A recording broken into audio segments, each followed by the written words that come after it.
നമ്മുടെ ഈ ഗ്ലാഡിസ് പ്രാർത്ഥിച്ച എല്ലാ രാജ്യങ്ങളും ഞങ്ങൾ ഗ്രൂപ്പായിട്ട് തിരിഞ്ഞിട്ട് എല്ലാ രാജ്യങ്ങൾക്കും വേണ്ടിയിട്ട് ഞങ്ങൾ ഓരോ രാജ്യത്ത് പോയിട്ട് കർണക്കൊന്ത പ്രചരിപ്പിക്കാനായിട്ട് ആ ആഗ്രഹത്തെ അവർ പ്രാർത്ഥനയിൽ കൂടെ അറിയിച്ചു. അത് ദൈവത്തിൻ്റെ ആഗ്രഹം തന്നെയാണ്. ഒന്നുമില്ല, പിശാച് എവിടെ ഇരുന്ന് കയറിയാലും കുഴപ്പമില്ല. തന്ന മെസ്സേജ് പറയാം. ഇന്ന് നമ്മൾ വിട്, അടുത്ത മാസം വരെ കാത്തിരിക്കുക. ഇനിയിപ്പോൾ അധികം ദിവസം ഇല്ലല്ലോ. 1-ാം തീയതി ഡിസംബർ തുടങ്ങിയിട്ട് നമ്മൾ പിന്നെ ABCDയിൽ ആൽഫബറ്റിക് ഓർഡറിൽ ഓരോ രാജ്യത്തെ സമർപ്പിച്ച് ഒരു വിഷയത്തിന് കേട്ടിട്ട് നല്ല സന്തോഷം തോന്നുന്നുണ്ട്. ഓരോ രാജ്യത്തെ നമുക്ക് സമർപ്പിച്ച് ആൽഫബറ്റിക് ഓർഡറിൽ അതൊരു ലിസ്റ്റ് എഴുതി ഉണ്ടാക്കി. ഇപ്പം ആണെങ്കിൽ ഇപ്പോൾ അറബ് എമിറേറ്റ്സ്, അങ്ങനെ നമുക്കത് ഇതിൽ നെറ്റിൽ നോക്കി എങ്ങനെയാണെന്ന് വെച്ചാൽ കിട്ടും. അത് നമുക്ക് ചെയ്യാം. എഴുതി ഞാൻ ആരെങ്കിലും ഉത്തരവാദിത്തം ഏറ്റെടുത്താലും കൊള്ളാം. നമുക്കത് മിഡ് നൈറ്റ് മിറക്കിളിനകത്ത് ഇട്ട് കഴിഞ്ഞാൽ ആ രാജ്യത്തിൽ വേണ്ടിയിട്ട് പ്രാർത്ഥിക്കാം. കാരണം നിങ്ങൾക്കെല്ലാവർക്കും അവർ ഗ്ലാഡിസിൻ്റെ അഭിഷേകത്തിലാണ് പറഞ്ഞത്. ഗ്ലാഡിസിന് അറിയാം ഇവിടെ ഇരിക്കുന്ന ഒരൊറ്റ ആൾ പോലും ഇരിക്കുന്നിടം വിട്ട് അങ്ങപ്പുറത്തെ തൊട്ടടുത്തിരിക്കുന്ന സ്ഥലത്തോലും സ്റ്റേറ്റിലോട്ട് പോലും പോയി കർണക്കൊന്ത പ്രചരിപ്പിക്കാൻ അവസരമില്ല, സാഹചര്യമുള്ളവരല്ല. പക്ഷേ സിസ്റ്റർ ഫൗസ്റ്റീന ഒരു സ്ഥലത്തും പോയിട്ടില്ല. പോളണ്ട് വിട്ട് അവിടെ ലാറ്റ്വിയ എന്ന് പറയുന്നത് ചെറിയൊരു തൊട്ടടുത്ത നെയ്ബറിങ് കൺട്രിയാണ്. അങ്ങനെ അവിടെ പോയിട്ടുണ്ട്. അവരുടെ കോൺവെൻ്റ് അവിടെ ഉള്ളതുകൊണ്ട്. അങ്ങനെയല്ലാതെ ഫൗസ്റ്റീന അമ്മ എവിടെയും പോയിട്ടില്ല. ഇപ്പം ഫൗസ്റ്റീന അമ്മയുടെ നാമം പറയാത്ത ഒരൊറ്റ, ഇപ്പോൾ ഫോജിയയിലെ വിശുദ്ധ മികാലിൻ്റെ ഗ്രോട്ടോ എന്നുള്ള പ്രോഗ്രാം കേൾക്കുമ്പം ഡയറിയ ദെല്ല സാന്ത ഫൗസ്റ്റീന എന്ന് പറഞ്ഞ പലപ്പോഴും പറയുന്നത്. ഇന്നും ആ അച്ഛൻ, ഞാൻ ആ അച്ഛൻ്റെ ഒരിക്കലായിരുന്നു കൗൺസിലിംഗ് ചെയ്തത്. അന്ന് അവിടെ പോയപ്പം ആ അച്ഛൻ, അദ്ദേഹത്തിൻ്റെ സ്വരം എനിക്ക് എത്ര വർഷങ്ങളായിട്ട് നമ്മൾ കേൾക്കുമ്പോൾ ആളെ കണ്ടില്ലെങ്കിലും എനിക്ക് സ്വരം മനസ്സിലാക്കാൻ പറ്റും. അങ്ങനെ അവരെല്ലാവരും ഡയറിയുടെ ചില ഭാഗങ്ങൾ എടുത്ത് പറഞ്ഞിട്ടാണ്. ഡാനിയേൽ അച്ഛനെ എനിക്ക് പിന്നെ നമ്മുടെ അരളിക്കയ്ക്ക് കുട്ടിയുടുപ്പൊക്കെ ഇടിച്ച് വെച്ചിട്ടുണ്ട്, ഞാൻ ഒട്ടും അപ്രീഷിയേറ്റ് ചെയ്തിട്ടില്ല എന്ന് പറഞ്ഞാലും അച്ഛൻ ഒരു കാര്യം എനിക്ക് അച്ഛൻ്റെ ടോക്കിൽ നിന്ന് മനസ്സിലായിട്ടുണ്ട്. നമ്മുടെ ഗ്രൂപ്പിൽ, മറ്റേ മിറക്കിൾസ് ആൻഡ് ഹീലിങ്ങിനകത്ത് ഗ്രൂപ്പിൽ ആൾക്കാർക്ക് ഞാൻ അനുവാദം കൊടുത്തിട്ടുണ്ട്. കരുണയുടേതായിട്ടുള്ള ആരുടെ ടോക്കും എന്താണെങ്കിലും, ഒരു 1 മിനിറ്റ് ഷോർട്സ് ആയിരിക്കാം, അല്ലെങ്കിൽ ചെറിയ ടോക്കുകളായിരിക്കാം, യൂട്യൂബിലുള്ളതായിരിക്കാം, നിങ്ങൾക്ക് എടുത്തിടാമെന്നുള്ള ഒരു അനുവാദം. കരുണയുടേതല്ലാത്ത ഒന്നും അതിനകത്ത് ഇടാൻ പാടില്ല, അത് അവർക്കറിയാം. അപ്പോൾ കൊടുത്തിട്ടുണ്ട്. അച്ഛൻ്റെ ചില ടോക്കുകളൊക്കെ നമ്മുടെ ഗ്രൂപ്പിൽ ഞാൻ ആരുടെ മലയാളത്തിലുള്ള ഒരു ടോക്കും കേൾക്കുന്നില്ല, നിങ്ങൾക്കറിയാം. അത് ഞാൻ പലപ്പോഴായിട്ട് പറഞ്ഞിട്ടുണ്ട്. അപ്പോൾ ആരുടെയെങ്കിലും എനിക്കങ്ങനെ ഫേവറേറ്റായിട്ട് ഒരാളുമില്ല. ആ സമയത്ത് വല്ലവരൊക്കെ ഇട്ട് തന്നാലും ഞാനങ്ങനെ കേൾക്കും എന്നുള്ളതാണ്. അത് അങ്ങനെ എന്തെങ്കിലും പ്രധാനമുണ്ട്, ഞാൻ കേൾക്കേണ്ടതായിരിക്കും എന്നും പറഞ്ഞ് കേൾക്കാൻ ശ്രമിക്കാറുണ്ട്. അപ്പം അച്ഛന് ഒരു കാര്യം, അച്ഛൻ്റെ പല ടോക്കുകളിൽ ബിറ്റ്സ് ആൻഡ് പീസസ് ഞാൻ അവിടുന്ന് ഇവിടുന്നും കേട്ടതിൽ എൻ്റെ ഗ്രൂപ്പിൽ മിറക്കിൾസ് ആൻഡ് ഹീലിങ്ങിൽ എടുത്തിട്ടത് കേട്ടിട്ട് എനിക്കൊരു കാര്യം പിടികിട്ടിയിട്ടുണ്ട്. അദ്ദേഹത്തിന് സെയിൻറ്റ് ഫൗസ്റ്റീനയുടെ ഡയറി തറോ ആണ്. അത് എഗ്രി ചെയ്യാതിരിക്കാൻ പറ്റത്തില്ല. പഠിച്ച് അയാൾ സെയിൻറ്റ് ഫൗസ്റ്റീനയുടെ 2018 മറ്റാണ് ആ ധ്യാനകേന്ദ്രം പണിതതും. അത് അദ്ദേഹത്തിൻ്റെ ഒരു ടോക്കിനകത്ത് ഡിവൈൻ മിർസിയുടെ പെരുന്നാളിൻ്റെ തൊട്ട് മുന്നാണ്. അപ്പം ബിഷപ്പ് പെർമിഷൻ കൊടുത്തു, അത് വന്ന് ഡെഡിക്കേറ്റ് ചെയ്തു എന്നൊക്കെ പറഞ്ഞ്. അച്ഛൻ 2018 എന്ന് പറയുമ്പോഴത്തേക്ക് എന്നെക്കാളും അച്ഛൻ ആ മേഖലയിൽ കുഞ്ഞുവാവയാണ്. കാരണം എന്താണെന്ന് വെച്ചാൽ ഞാൻ 2002 ഓൾറെഡി ഞാൻ പോളണ്ടിൽ പോയിട്ടുണ്ട്, നിങ്ങൾക്കറിയാമല്ലോ. പിന്നെ ഞാനൊരു ദൈവകരുണയും ഞാനെന്നും പറഞ്ഞൊരു ഒരു ചെറിയൊരു വീഡിയോ ഞാൻ ഇട്ടിട്ടുണ്ടല്ലോ. 2002 അവരുടെ മാഗസീനകത്ത് എന്നെക്കുറിച്ച് ഒരു ആർട്ടിക്കിൾ എഴുതിയിരുന്നു, നിങ്ങളൊക്കെ കണ്ടിട്ടുണ്ടാകും. ഇനി അത് പോട്ടെ. Hallelujah hallelujah hallelujah. അപ്പം അച്ഛൻ 2018 എത്ര വർഷത്തെ ദൂരമുണ്ട് നിങ്ങൾ ആലോചിച്ചോളൂ. പക്ഷേ അദ്ദേഹം അത് പറയുന്നുണ്ട്.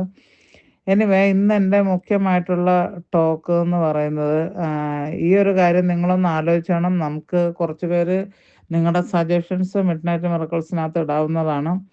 എങ്ങനെ നമ്മൾ പ്രാർത്ഥിച്ച് തുടങ്ങണം. 1-ാം തീയതി ഡിസംബർ ഒരു ദിവസം ഞാൻ ജീവനോടെ ഉണ്ടെങ്കിൽ ഒരു രാജ്യത്തിനെ സമർപ്പിച്ച് എന്ത് പ്രാർത്ഥന ചെല്ലണമെന്നും, സ്പോണ്ടേനിയസ് പ്രെയർ ചെല്ലാനാണോ അതോ നിയോഗം വെച്ച് എന്തെങ്കിലും ആ ഒരു രാജ്യത്തിന് വേണ്ടിയിട്ട് ഒരു പ്രാർത്ഥന, ബന്ധന പ്രാർത്ഥന ആയിക്കോട്ടെ, ഇപ്പം നമുക്കുണ്ടല്ലോ ഒരു 7 എണ്ണം ആ ഒരു രാജ്യത്തിനകത്ത് ആയിക്കോട്ടെ. നിങ്ങളുടെ സജഷൻസ് പറഞ്ഞാൽ ഞാൻ അതുപോലെ ചെയ്യാനായിട്ട് താല്പര്യപ്പെടുന്നുണ്ട്. എനിക്ക് ഈ ബന്ധന പ്രാർത്ഥന ഭയങ്കരമായിട്ട് ഇഷ്ടപ്പെട്ടു. അപ്പോൾ നമ്മളത് എല്ലാം പറയുന്നുണ്ട്. അപ്പോൾ അതിനകത്ത് നമുക്ക് രാജ്യങ്ങളെ അല്ലെങ്കിൽ രാജ്യത്തിന് വേണ്ടിയുള്ള പ്രാർത്ഥനകൾ നിങ്ങൾ ഏതെങ്കിലും ഇങ്ങനെ എഴുതിയതുള്ളത് നിങ്ങളുടെ കയ്യിലുണ്ടോ, നിങ്ങൾ കേട്ടിട്ടുണ്ടോ, യൂട്യൂബിൽ അങ്ങനെ കണ്ടിട്ടുണ്ടെങ്കിൽ അത് ഇട്ടാലും മതി, നമുക്കൊന്ന് പ്രാർത്ഥിക്കാം. കാരണം ഇനിയിപ്പം കർത്താവിൻ്റെ 2ാം വരവിനും വലിയ സമയങ്ങളൊന്നും ഇല്ല എന്നുള്ളതാണ് നമ്മൾ മനസ്സിലാക്കുന്നത്. ഓക്കെ, ഇത്രയും കേട്ടപ്പം കൂട്ടത്തിലിരിക്കുന്ന കക്ഷിക്ക് നല്ലോണം സന്തോഷമായിട്ടുണ്ട്. ഹാലലുയ്യ, ഹാലലുയ്യ. ഇവൾ ഇതുവരെ കാണിക്കാഞ്ഞ ഒരു കുരുത്തക്കട ഇതിപ്പോൾ കാണിച്ചത്. ഗ്ലാഡിസിനെ പിടിച്ചോ? ഗ്ലാഡിസാണ് ഇതിന് ഉത്തരവാദി. ഐഡിയ കൊണ്ടുവന്ന് തന്ന ഗ്ലാഡിസാണ്. അപ്പം ഗ്ലാഡിസ് ആ പ്രാർത്ഥന ദൈവം പറഞ്ഞിട്ട് ആത്മാവ് നിറച്ചാണ് പറഞ്ഞത്. അപ്പം നമുക്കൊരു ഐഡിയ അതിൽ നിന്നാണ് ഉരുത്തിരിഞ്ഞത്. ദൈവത്തിന് ഒത്തിരി നന്ദി പറയാം. കാരണം നമ്മുടെ പ്രാർത്ഥനകൾ, നിങ്ങൾ പറഞ്ഞ കണക്ക് നമ്മുടെ പ്രാർത്ഥനകൾ ഒത്തിരി പേർക്ക് ആവശ്യമുണ്ട്. നമ്മൾ ഇവിടെ 1-2 പേർ നമ്മുടെ പ്രാർത്ഥന ശക്തമാണ് അതുകൊണ്ടാണ്. അപ്പം അതുകൊണ്ട് നമുക്ക് അങ്ങനെ തന്നെ പ്രാർത്ഥിക്കാം. Price the Lord. ഞാനിപ്പോൾ വയനാട്ടിലെ ചുരം ഇറങ്ങി വരുന്ന സ്ഥലത്തുള്ള കാട്ടിനകത്ത് ഇപ്പം ഇരിക്കുന്നത്. ഹാലലുയ്യ, ഹാലലുയ്യ, ഹാലലുയ്യ, ഹാലലുയ്യ, ഹാലലുയ്യ, ഹാലലുയ്യ, ഹാലലുയ്യ. ഞാനിന്ന് സംസാരിക്കാൻ ആഗ്രഹിക്കുന്നത്, നാളെ നമ്മൾ ക്രൈസ്ത കിങ്ങിൻ്റെ ഫെസ്റ്റിവൽ ആഘോഷിക്കുകയാണ്. നമുക്കറിയാവുന്ന കണക്ക് ക്രിസ്തു രാജൻ, ഞാൻ ഈ ദിവസങ്ങളിൽ കൊടിയേറ്റം കഴിഞ്ഞപ്പോൾ തൊട്ട് കഴിഞ്ഞ ഞായറാഴ്ചയും ഞാനും ഇന്ന് വലിയ രീതിയിൽ പ്രാർത്ഥനയും ബാൻഡ് മേളവും പ്രോസഷനും എല്ലാം നടക്കുന്നുണ്ടായി വെട്ടുകാട് പള്ളിയിൽ. ദൈവത്തിൻ്റെ കൃപയാൽ വർഷങ്ങൾക്ക് മുൻപ് 2009-ലാണോ 2010-ലാണോ എന്ന് ഞാൻ ഓർക്കുന്നില്ല, ആ സമയത്ത് വെട്ടുകാട് പള്ളി ചെറിയതായിരുന്നു. നിങ്ങളതിൻ്റെ ആ സൈറ്റിലോട്ട് പോയാൽ നിങ്ങൾക്ക് കാണാൻ പറ്റും. കടൽ തീരത്തെ അവിടെ നിന്ന് നോക്കിയാൽ കടൽ കാണാം. പിന്നെ നല്ലതാണ്. നല്ല ചൂടുകാലത്ത് നല്ല ചൂട് കാറ്റ് കിട്ടും. എന്നാലും കാറ്റ് എപ്പോഴും വന്നുകൊണ്ടിരിക്കും. വേളാങ്കണ്ണിയിലെ കാര്യം പറഞ്ഞാൽ നമുക്ക് കടലിന് പാരലായിട്ടായിരുന്നു ഈ പള്ളി ഇരുന്നത്. അവിടെ ഞാൻ ദൈവകരുണയെക്കുറിച്ച് സംസാരിക്കാനിടയായി. ഇപ്പം അവിടുത്തെ ഞാൻ സംസാരിച്ചവരൊക്കെ അവിടെ ഉണ്ടോ ഇല്ല എന്നറിയത്തില്ല. ഏതായാലും ഞാനുണ്ട്. എന്നെ ആരെങ്കിലും ഓർക്കുമെന്ന് പറഞ്ഞില്ല. പിന്നെ അങ്ങനെ അവിടെ എന്തോ ഉള്ളത്, മെർമെയ്ഡിൻ്റെ ഒരു പ്രതിമ ഉണ്ടാക്കി വെച്ചിട്ടുണ്ടല്ലോ. വളക്ച്വസ് ആയിട്ടുള്ള ഒരു ലേഡി, കംപ്ലീറ്റ്ലി നേക്കഡാണ്. കുഞ്ഞിരാമൻ ഏതാണ്ട് ഒരു മനുഷ്യനാണല്ലോ അത് ഉണ്ടാക്കിയത്, അല്ലേ? വലിയൊരു ആർട്ടിസ്റ്റ് ആയിട്ടുള്ളത്. ആർക്കും ഒന്നും അറിയില്ലേ? നിങ്ങളൊന്നും കേരളത്തിലല്ലേ ജീവിക്കുന്നത്? ഒന്നും അറിയത്തില്ല. ഒരു ജലകന്യക എന്നും പറഞ്ഞുകൊണ്ട് ഈ പള്ളിയുടെ തൊട്ടടുത്ത് തന്നെ ജലകന്യക അല്ലേ? അതല്ലേ നേക്കഡായിട്ട് അവിടെ കിടക്കുന്നുണ്ട്. ആൾക്കാർ അത് വന്ന് അത് കാണാനായിട്ട് അവിടെ വരുന്നുണ്ടല്ലോ. ഹല്ലേലൂയ. ഈ പള്ളിയുടെ അവിടുന്ന് അടുത്ത് തന്നെയാണ്. നമുക്ക് അങ്ങനെ ഒത്തിരി ദൂരം പോകേണ്ടതില്ല. Price the lord, hallelujah. അപ്പോൾ അവിടെ ഞാൻ ക്ലാസ് പറഞ്ഞു. അതും എനിക്ക് തിരുഹൃദയത്തിൻ്റെതാണ്. അപ്പം ഞാൻ ഇന്നും അവിടുത്തെ കുറച്ച് നേരത്തെ ഉച്ചയ്ക്ക് ഞാൻ അവിടെ നിന്നുള്ള 5:30-ത്തെ കുർബാന അവിടെ നിന്നുള്ളത് കാണാനിടയായി. Hallelujah, hallelujah, hallelujah, hallelujah. അപ്പം നമുക്ക് ഇന്ന് നമ്മൾ ഈ ക്രിസ്ത്യാനികളെന്ന് പറയുന്നത് നമുക്ക് വല്ല ബോധ്യമുണ്ടോ ആരാന്ന്? നമ്മൾ ആരാന്ന് നമുക്കൊരു ബോധ്യം ഇല്ലാത്തത് കൊണ്ടാണ് നമ്മൾ ചങ്ങലയുടെ അടിയിൽ ജീവിക്കുന്നത്. ഇവിടെ ഒരു ചങ്ങല പൊട്ടിക്കാൻ നോക്കിയിട്ട് പറ്റുന്നില്ല. അതിന് വേറൊരു പർപ്പസ് ഉണ്ട്. ഞാൻ അതിനെക്കുറിച്ച് ബോധവടല്ല. Hallelujah, hallelujah, hallelujah, hallelujah. ഞാനൊരിക്കൽ സെയിൻറ്റ് ഫൗസ്റ്റീനയുടെ ഒരു കഥ പറഞ്ഞല്ലോ. അതിനകത്ത് 2 സിസ്റ്റേഴ്സ് ഇങ്ങനെ ഇവരുടെ ചാപ്പലിൽ നിന്ന് മടൻ ചാപ്പലിനകത്ത് നിന്ന് തന്നെ ഒരു ഡോറുണ്ട്. അത് ഡോർമെറ്ററിയിലോട്ട്, അവരുടെ മെയിൻ ബിൽഡിങ് അതാണ്. ഫുർത്ത എന്ന് പറയും, ഫുർത്ത. അപ്പോൾ അത് നമ്മൾ ചെല്ലുമ്പോൾ റിസപ്ഷനൊക്കെ അവിടെയാണ്. അപ്പം നമ്മൾ താമസിക്കുന്ന സ്ഥലത്തേതല്ല ഇത്. ഈ ഒരു കോൺവെൻറ്റിൻ്റെ റിസപ്ഷൻ അവിടെ വെച്ചിട്ടുണ്ട്. അതിപ്പോൾ ഒരു പിൽഗ്രിം സെൻറ്റർ എന്ന് പാർലർ എന്ന് പറയാം. അത് വെറുതെ നമ്മൾ അങ്ങോട്ട് കയറി ചെല്ലുമ്പോൾ ഒരു സിസ്റ്റർ അവിടെ ഈ ബാങ്ക് കൗണ്ടറിൽ ഇരിക്കുന്നത് കണക്ക് അങ്ങനെ ഒരാൾ നമുക്ക് എന്തെങ്കിലും അങ്ങോട്ട് പാസ് ചെയ്യാൻ, എന്തെങ്കിലും ചോദിക്കാൻ ഒരു കസേരയിട്ട് ഫോണുമായിട്ട് ഒരാൾ അവിടെ ഇരിക്കുന്നുണ്ടാവും. അപ്പോൾ അവിടേക്ക് ഒക്കെ ആണ് ഈ സ്ഥലത്ത് നിന്ന് എത്തുന്ന പള്ളിയിൽ നിന്ന് നേരെ ഇവർ പോണത് റെഫക്ടറിയിലോട്ടാണ്, നിങ്ങൾക്കറിയാം. അപ്പം 6:30ക്കാണ് കുർബാന മടഞ്ചാപ്പിൽ എന്നുള്ളത്. അപ്പോൾ അവിടെ നിന്ന് അവർ റെഫക്ടറിയിലോട്ട് ബ്രേക്ക്ഫാസ്റ്റിന് പോവും. ആ സമയത്ത്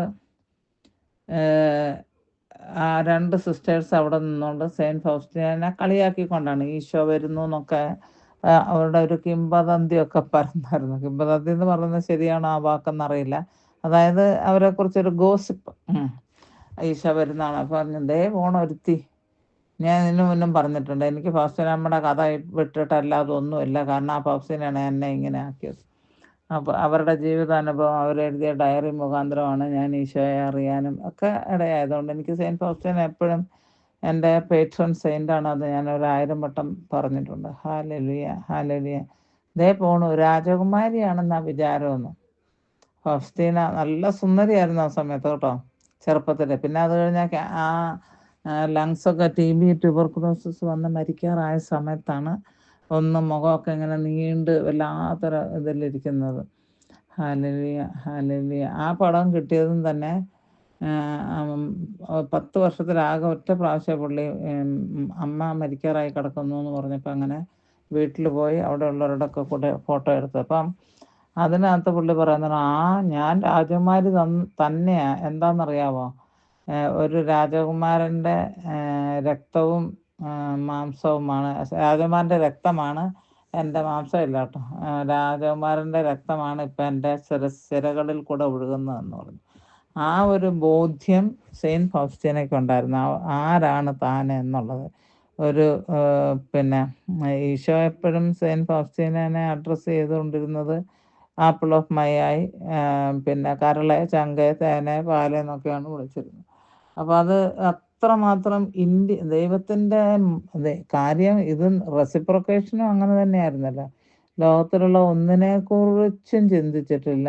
എപ്പോഴും ഈശോ ഇങ്ങനെ 24 മണിക്കൂറും ഈശോ എന്നും പറഞ്ഞ് വിളിച്ചുകൊണ്ട് നടക്കാൻ എങ്ങനെ ഒരു വ്യക്തി. നമ്മളൊക്കെ ആണെങ്കിൽ ഒരു ചെറിയ ഷോർട്സ് കാണാൻ കയറും.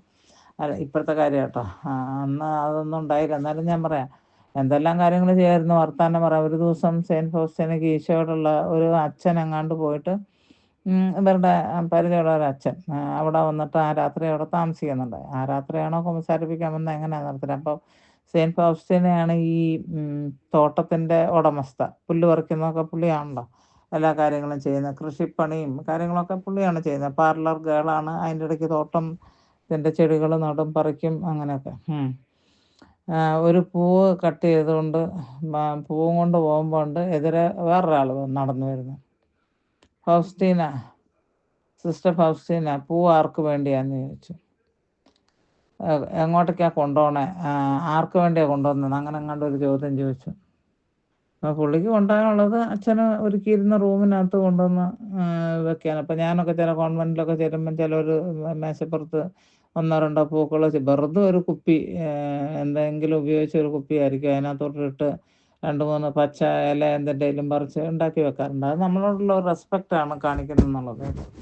Hallelujah, hallelujah, hallelujah. പോ പിശാച്, ഷട്ടപ്പ്. ഇവിടെ കാര്യം പറയുമ്പോഴാണ് ഇവിടെ വെക്കോ. കർത്താവായ യേശുവിൻ്റെ നാമത്തിൽ I am asking you to shut your mouth, keep silent. പറയുമ്പോൾ എന്തൊരു അനുസരണം വന്നത്. ഹല്യ, ഹല്യ, ഹല്യ, ഹല്യ, ഹല്യ, ഹല്യ. മതി ചലച്ചത്, മതി. ഹല്ലേലൂയ. അപ്പം സെയിൻറ്റ് ഫൗസ്റ്റീന ആ സമയത്ത് തന്നെ പൂ വലിച്ചെറിഞ്ഞിട്ട് ഓടി പോയിട്ട് തേങ്ങി കരഞ്ഞു എന്നാണ് പറയണത്. അതെന്തിനാണാവോ ഒരു പൂ ഒരാൾക്ക് കൊണ്ട് കൊടുക്കുന്നത്? നമ്മൾ എന്തേലും പൂക്കൾ ഓരോരുത്തർക്ക് കൊടുത്തിരിക്കുന്ന പൂക്കളല്ലാണ്ട് വേറെയും നമുക്ക് പ്രിയപ്പെട്ട എന്തേലും വസ്തുക്കൾ നമ്മൾ മറ്റുള്ളവർക്ക് പകർന്നു നൽകിയിട്ടുണ്ട്. Price the lord, hallelujah. പക്ഷേ സെയിൻറ്റ് ഫൗസ്റ്റീനോട് ഈശോ ആ ആഴത്തിൽ ആത്മാവിലേക്ക് ഒരു നോട്ടം നോക്കിയെന്നാണ് ഫൗസ്റ്റീനയ്ക്ക് ബുക്കിൽ നിന്ന് മനസ്സിലാകുന്നത്. അതായത് സെയിൻറ്റ് ഫൗസ്റ്റീനയ്ക്ക് ഈശോ അല്ലാതെ മറ്റൊരു കാര്യമില്ല. ഇപ്പോൾ രാജാവിൻ്റെ കാര്യം പറയട്ടെ, നമ്മൾ നാളെ, അതായത് നിങ്ങൾ ഇന്ത്യക്കാർക്ക് ഇന്നെന്ന് പറയാം, ഞങ്ങൾ കുറച്ച് പേര് ഔട്ട്സൈഡിലാണ്. അപ്പോൾ ഇന്ന് നമ്മൾ ക്രൈസ്ത കിങ്ങിൻ്റെ പെരുന്നാളിൻ്റെ ആഘോഷമാണ്. ആദ്യമായിട്ട് നിങ്ങളൊന്ന് അൺമ്യൂട്ട് ചെയ്തോളൂ. ആദ്യമായിട്ട് രാജാവാണ് എന്നുള്ള തെളിവ് ബൈബിൾ ആരെങ്കിലും എടുത്ത് പറയാൻ പറ്റുമെങ്കിൽ പറഞ്ഞാൽ നമുക്ക് എല്ലാവർക്കും അറിയാവുന്ന കാര്യം തന്നെയാണ്. ഈശോ എപ്പോഴാണ് രാജാവാണെന്നുള്ള ബോധ്യം ഉണ്ടായത് നമുക്ക് ബൈബിളിൽ കൂടെ? അത് തന്നെ. ഞങ്ങള് കിഴക്കൊരു നക്ഷത്രം കണ്ടു. അത് രണ്ടാമത്തേത്. ഓക്കെ. എവിടെയോ ഒരു രാജാവ് ജനിച്ചിരിക്കുന്നു എന്ന് പറഞ്ഞിട്ടാണ്. അപ്പൊ ഈ പണ്ടത്തെ ഇപ്പം തിരുസഭ ഈ നക്ഷത്രങ്ങൾ നോക്കുന്നതും അത് നോക്കുന്നതും ഇത് നോക്കുന്നതിനെ കുറിച്ചൊക്കെ ഒത്തിരി എതിര് പറയുന്നുണ്ടെങ്കിലും ഈ ഈസ്റ്ററിന്റെ അത് തുടങ്ങുന്നത് പോലും അല്ല മൂണിനെ ആശ്രയിച്ചിട്ടാണ് ഇരിക്കുന്നത്. Price the Lord. അത് തീരുമാനിച്ചിട്ടാണ്. ചില കാര്യങ്ങൾ നമ്മുടെ സഭയ്ക്ക് അവര് എതിര് പറയുമെങ്കിലും ഇന്നലെ അവര് പറഞ്ഞില്ലേ, മൊബൈൽ ഉപയോഗിക്കുന്നത് ഇന്നലത്തെ എൻ്റെ ആ ബ്രാഹ്മണനുമായിട്ടുള്ള ടോക്ക് പ്രഭു, അയാളുമായിട്ടുള്ള രാധാകൃഷ്ണ പ്രഭു, അദ്ദേഹമായിട്ടുള്ള ടോക്കിൽ അയാൾ പറയുന്നത് കേട്ടു. ഒരു കാലത്ത് അദ്ദേഹമൊക്കെ അതിൻ്റെയൊക്കെ ആളായിരുന്നല്ലോ മുൻപന്തിയിൽ. അപ്പോൾ അവർ പറഞ്ഞത് ഒരു കാലത്ത് അച്ഛന്മാർ തന്നെ മൊബൈൽ നോക്കുന്നത് തെറ്റാണ്, അതങ്ങനെ ചെയ്യരുത് ഇങ്ങനെ ചെയ്യരുതെന്ന് പറഞ്ഞ് ഇപ്പം എല്ലാവരും സബ്സ്ക്രൈബ് ചെയ്തോണം, മൊബൈലിനകത്ത് കൂടെ കോഡ് അടിച്ചോണം എന്നൊക്കെ പറഞ്ഞ അയാൾ പറയുന്നുണ്ട്. ശരിക്കും അത് ചിന്തിപ്പിക്കുന്ന ചെറിയ സമയത്തൊക്കെ സംസാരിച്ചുള്ളതിൽ ഞങ്ങളുടെ കോൺവെർസേഷൻ ഞാനെടുത്ത് മിഡ് നൈറ്റ് മിറക്കിളിനകത്ത് ഇട്ടിരുന്നു. അപ്പം അദ്ദേഹം പറഞ്ഞത് അത് വളരെ സത്യമാണെന്ന് എനിക്ക് തോന്നാതെ വരുന്നില്ല. അതാണ് ഞാൻ നക്ഷത്രം ഇവിടെ ഒരു പ്രീസ്റ്റ് ഉണ്ടായിരുന്നു. അദ്ദേഹം ഇപ്പോൾ സ്ഥലം മാറിപ്പോയി, കുറച്ച് വർഷങ്ങൾക്ക് മുൻപാണ്. അപ്പോൾ ഞാൻ അദ്ദേഹത്തിന് ക്രിസ്മസിന് വിഷ് ചെയ്തു. രാവിലത്തെ കുർബാനയ്ക്ക് ഞാൻ വിഷ് ചെയ്തു.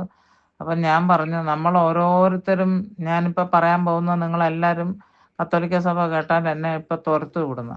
ഇവിടുന്ന് തുരത്താൻ പറ്റില്ല, നാട്ടിൽ നിന്ന് തുരത്തുമായിരിക്കും. എല്ലാവരും ഞാൻ എൻ്റെ ബോധ്യമാണ് കേട്ടോ. അച്ഛനൊരിക്കൽ ഞാൻ പറഞ്ഞു, ഈശോ ജനിച്ചപ്പം രാജാവ് ജനിച്ചു എന്നും പറഞ്ഞ ഒരു നക്ഷത്രം പണ്ഡിതന്മാരുണ്ട് അത് നോക്കാൻ. ആസ്ട്രോളജേഴ്സും ആസ്ട്രോണമേഴ്സിനെ വിടുക, അത് വേറൊരു സയൻസാണ്. ആസ്ട്രോളജേഴ്സും ഉണ്ട്. അവർക്ക് ചില കാര്യങ്ങൾ, ചില നക്ഷത്രങ്ങൾ പ്രത്യക്ഷപ്പെട്ടതും കാര്യങ്ങളും എല്ലാം മനസ്സിലാക്കും. അത് ഈ രാജാക്കന്മാർ പ്രത്യേകിച്ച് അതൊക്കെ അനുസരിച്ചിട്ടാണ് അവരുടെ യാത്രകൾ തീരുമാനിച്ചുകൊണ്ടിരുന്നതും. യുദ്ധം പുറപ്പെട്ടു പോകണമെങ്കിൽ തന്നെയും അവർ അങ്ങനത്തെ കാര്യങ്ങളൊക്കെ ശ്രദ്ധിച്ചിരുന്നു എന്നുള്ളത് നമുക്ക് പഴയ നിയമത്തിലൊക്കെ നമ്മൾ വായിക്കുമ്പോൾ നമുക്ക് മനസ്സിലാവുന്നുണ്ട്. പക്ഷേ ഞാനിപ്പോൾ അതിനല്ല പ്രാധാന്യം കൊടുക്കുന്ന. പക്ഷേ ഞാൻ അച്ഛൻ്റെ ഒരിക്കൽ പറഞ്ഞത്, നമ്മൾ ജനിച്ചപ്പം, ഈശോ ജനിച്ചപ്പം ഒരു രാജാവ്, ഒരു രാജകുമാരൻ പിറന്നിരിക്കുന്നു എന്നുള്ളത് ഒരു നക്ഷത്രം ഉണ്ടായെങ്കിൽ, പ്രിയ സഹോദരി സഹോദരൻ, നീ ഞാനും ജനിച്ചപ്പോഴും ഒരു നക്ഷത്രമുണ്ട്. അതവിടെ ആമാരി ഇല്ലെങ്കിലും ഒരു നക്ഷത്രം മിന്നുന്ന കണക്ക് അങ്ങനെ വലിയതായിട്ടുള്ള പവർഫുൾ ആയിട്ട് ഉണ്ടായില്ലെങ്കിലും ഒരു നക്ഷത്രത്തിന് നമ്മുടെ പേരിട്ടിട്ടുണ്ട് ഈശോ. നിങ്ങൾക്ക് ഇത്ര ഇല്ലേ ആവോ? നിങ്ങൾക്ക് അങ്ങനെ ഒന്നും ചിന്തിക്കാൻ കഴിയുന്നില്ലേ? അങ്ങനെ ഒരു നക്ഷത്രം ദൈവം നമ്മൾക്കുള്ള പേരിൽ ഉണ്ടോ ഇല്ലയോ? ആർക്കൊക്കെ പറയാം, അത് ഇല്ലാന്ന് നെഗറ്റീവ് പറയാൻ പറ്റുമോ? എൻ്റെ വിചാരം, എന്നെ നിർമ്മിച്ചപ്പോഴും ഒരു നക്ഷത്രം ദൈവം ഇവിടെ ആകാശത്തിൽ സ്ഥാപിച്ചു എന്നാ. അങ്ങനെ ചിന്തിക്കാൻ പറ്റുമോ നമുക്ക്? അതെ, ഒരു നക്ഷത്രം തരാൻ പോലും വിലയില്ലാത്തതാണോ നീയൊക്കെ? നമ്മുടെ പേരിൽ ഒരു നക്ഷത്രം അവിടെ വെച്ചാൽ എന്ത് ചെയ്യുന്ന കുഴപ്പം? അവിടെ ഉണ്ടല്ലോ, വെക്കേണ്ട ആവശ്യമില്ല, ഉണ്ട് എന്നും പറഞ്ഞ് നക്ഷത്രത്തിനെ നോക്കി ഇരിക്കേണ്ടെന്നുള്ളതേ ഉള്ളൂ. മനസ്സിലായി? ഈശോയും നക്ഷത്രം. അതുപോലെ തന്നെ ദൈവത്തിന്റെ രാജകീയത്വം, പിന്നെ രാജാക്കന്മാരുടെ, അത് ഇപ്പം ഞാൻ വിശദീകരിക്കുന്നില്ല. പൊന്നും മീറം കുന്തിരിക്ക എന്തൊക്കെ റെപ്രസെന്റ് ചെയ്യുന്നു എന്നുള്ളത്. അത് മൂന്നും രാജകീയമായിട്ടുള്ള പിന്നെ സമർപ്പണത്തിന് നമ്മൾ ഗിഫ്റ്റ് കൊടുക്കുന്നതാണ്. അപ്പം ആ വിധേയത്വം നമ്മൾ കാണിക്കുന്നതാണ്. അത് പൊന്നു മീറ കുന്തിരിക്കും. അതിൻ്റെ തിയോളജി ഒന്നും ഇപ്പം ഞാൻ പറയുന്നില്ല. അങ്ങനെ രാജാവാണെന്ന് മനസ്സിലാക്കി. എന്തിനു വേണ്ടു? മരിച്ച സമയത്ത് പോലും തെറ്റിയിട്ടാണെങ്കിൽ പോലും പീലാത്തോസിനെ കൊണ്ട് അവിടെ എഴുതി വെച്ചു, അല്ലേ? യൂതന്മാരുടെ രാജാവായ നസ്രത്തുകാരനായ ഈശോ. അപ്പോൾ ഒരാൾ ഓടിപ്പാഞ്ഞ് വന്നിട്ട് പറഞ്ഞു, ഗ്ലാഡിസ് പറഞ്ഞ എൻ്റെ സ്ലാങ് തന്നെ ഉപയോഗിക്കട്ടെ, എനിക്കത് നന്നേ ബോധിച്ചു. എൻ്റെ ക്ലാസ് പറയാൻ ഏറ്റവും എൻ്റെ ക്രെഡൻഷ്യൽ ഗ്ലാഡിസ് എനിക്ക് തന്നിട്ടുള്ളത് നമ്മുടെ ഈ എന്താണ് സ്ലാങ് ഭാഷയാണ്. Price the lord. ഹല്ലേലൂയ. അപ്പം എന്താണ്, അന്നേരം ഓടി വന്നിട്ട് പറഞ്ഞു, അയ്യോ അവൻ രാജാവല്ല, പക്ഷെ രാജാവാണെന്ന് പറഞ്ഞെന്നാ എഴുതുന്നത്. അന്നേരം പീലാത്തോസ് പറഞ്ഞു, നീ എന്നാ പോയി പണി നോക്കിയോ, ഞാൻ എഴുതിയതാ, നീ അത് മാറ്റാനായിട്ട് പോകുന്നില്ല എന്ന് പറഞ്ഞുകൊണ്ട് അങ്ങനെ പോലും അപ്പോഴും മാറ്റി എഴുതിപ്പിച്ചതാണെങ്കിലും അപ്പോഴും ആ രാജകീയത്വം അവിടെ തന്നെത്താൻ ഓട്ടോമാറ്റിക്കായിട്ട് അവിടെ നെറ്റിയിൽ വന്നു. മനസ്സിലായല്ലോ? അപ്പോൾ ആ ഒരു രാജാവിൻ്റെ ചില പ്രത്യേകതകളെന്ന് പറഞ്ഞിട്ടുണ്ടെങ്കിൽ നമ്മൾ മനസ്സിലാക്കേണ്ടത്, രാജാക്കന്മാർ സർവശക്തന്മാരാണ്. നമ്മൾ പറയുന്നുണ്ട് ദൈവം സർവശക്തനാണ്. അപ്പോൾ രാജാക്കന്മാർ എന്താണ്, അവരുടെ ഭരിക്കുന്ന നാട്ടിൽ മറ്റ് അയൽവക്കത്തെ രാജ്യങ്ങളെക്കാളും ശക്തം ഉണ്ടോയെന്നല്ല, രാജാക്കന്മാരാണ് ശക്തിയാണോ എന്നല്ല, അവർ ഭരിക്കുന്ന സ്ഥലത്ത് അവർ സർവ അധികാരികളാണ്.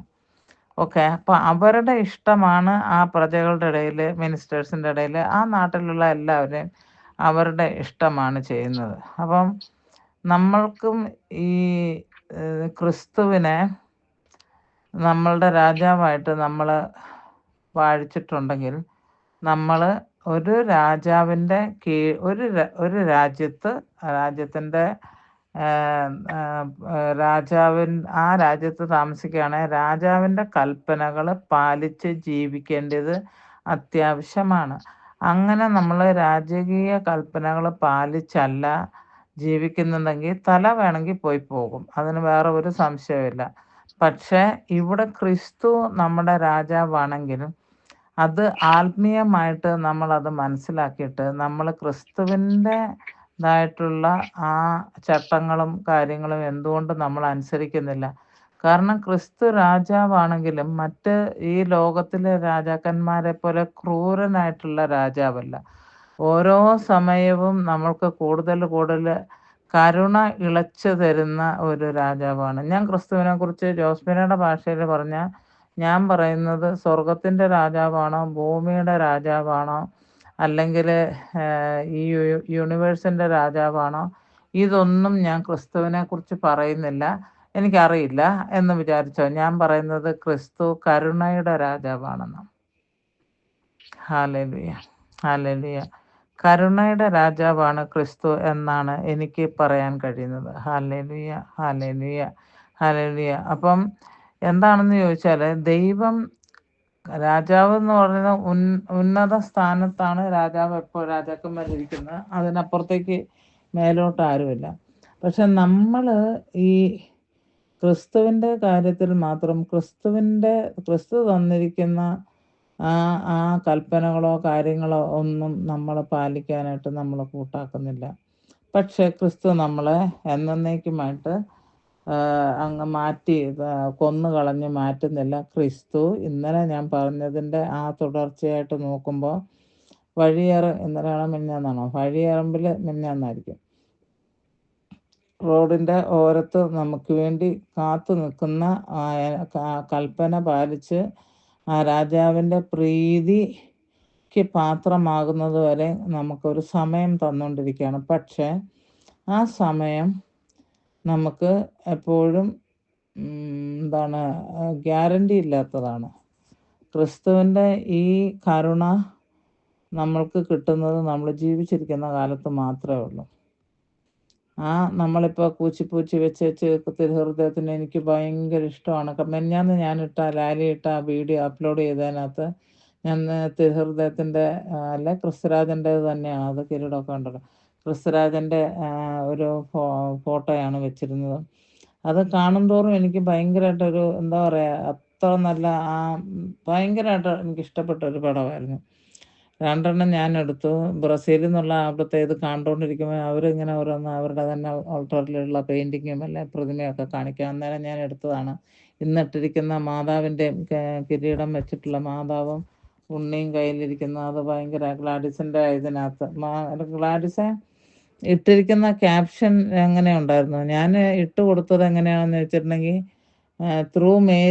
Through mother Mary to son Jesus എന്നായിരുന്നു. അത് തർജ്ജമ ചെയ്തപ്പം മറിയത്തിൽ കൂടെ മറിയയിലൂടെ അങ്ങനെ അങ്ങാണ്ട് എഴുതിയിരിക്കുന്നത് അല്ലേ.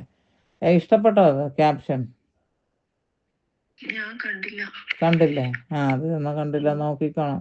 ഞങ്ങളുടെ സാക്ഷ്യം കിടക്കുന്നുണ്ട്, ഒരു മാതാവിൻ്റെ ഒരു പടമായിട്ടാണ് കിടക്കുന്നത്. ഞാൻ മണ്ണെടുത്തിട്ടേക്കാം ഗ്രൂപ്പിൽ. വളരെ നല്ലൊരു ക്യാപ്ഷനായിട്ട് ആരോ ഞാൻ സംസാരിച്ചിരുന്നു. നല്ല ക്യാപ്ഷനാണെന്ന് അവർ പറയുന്നുണ്ട്.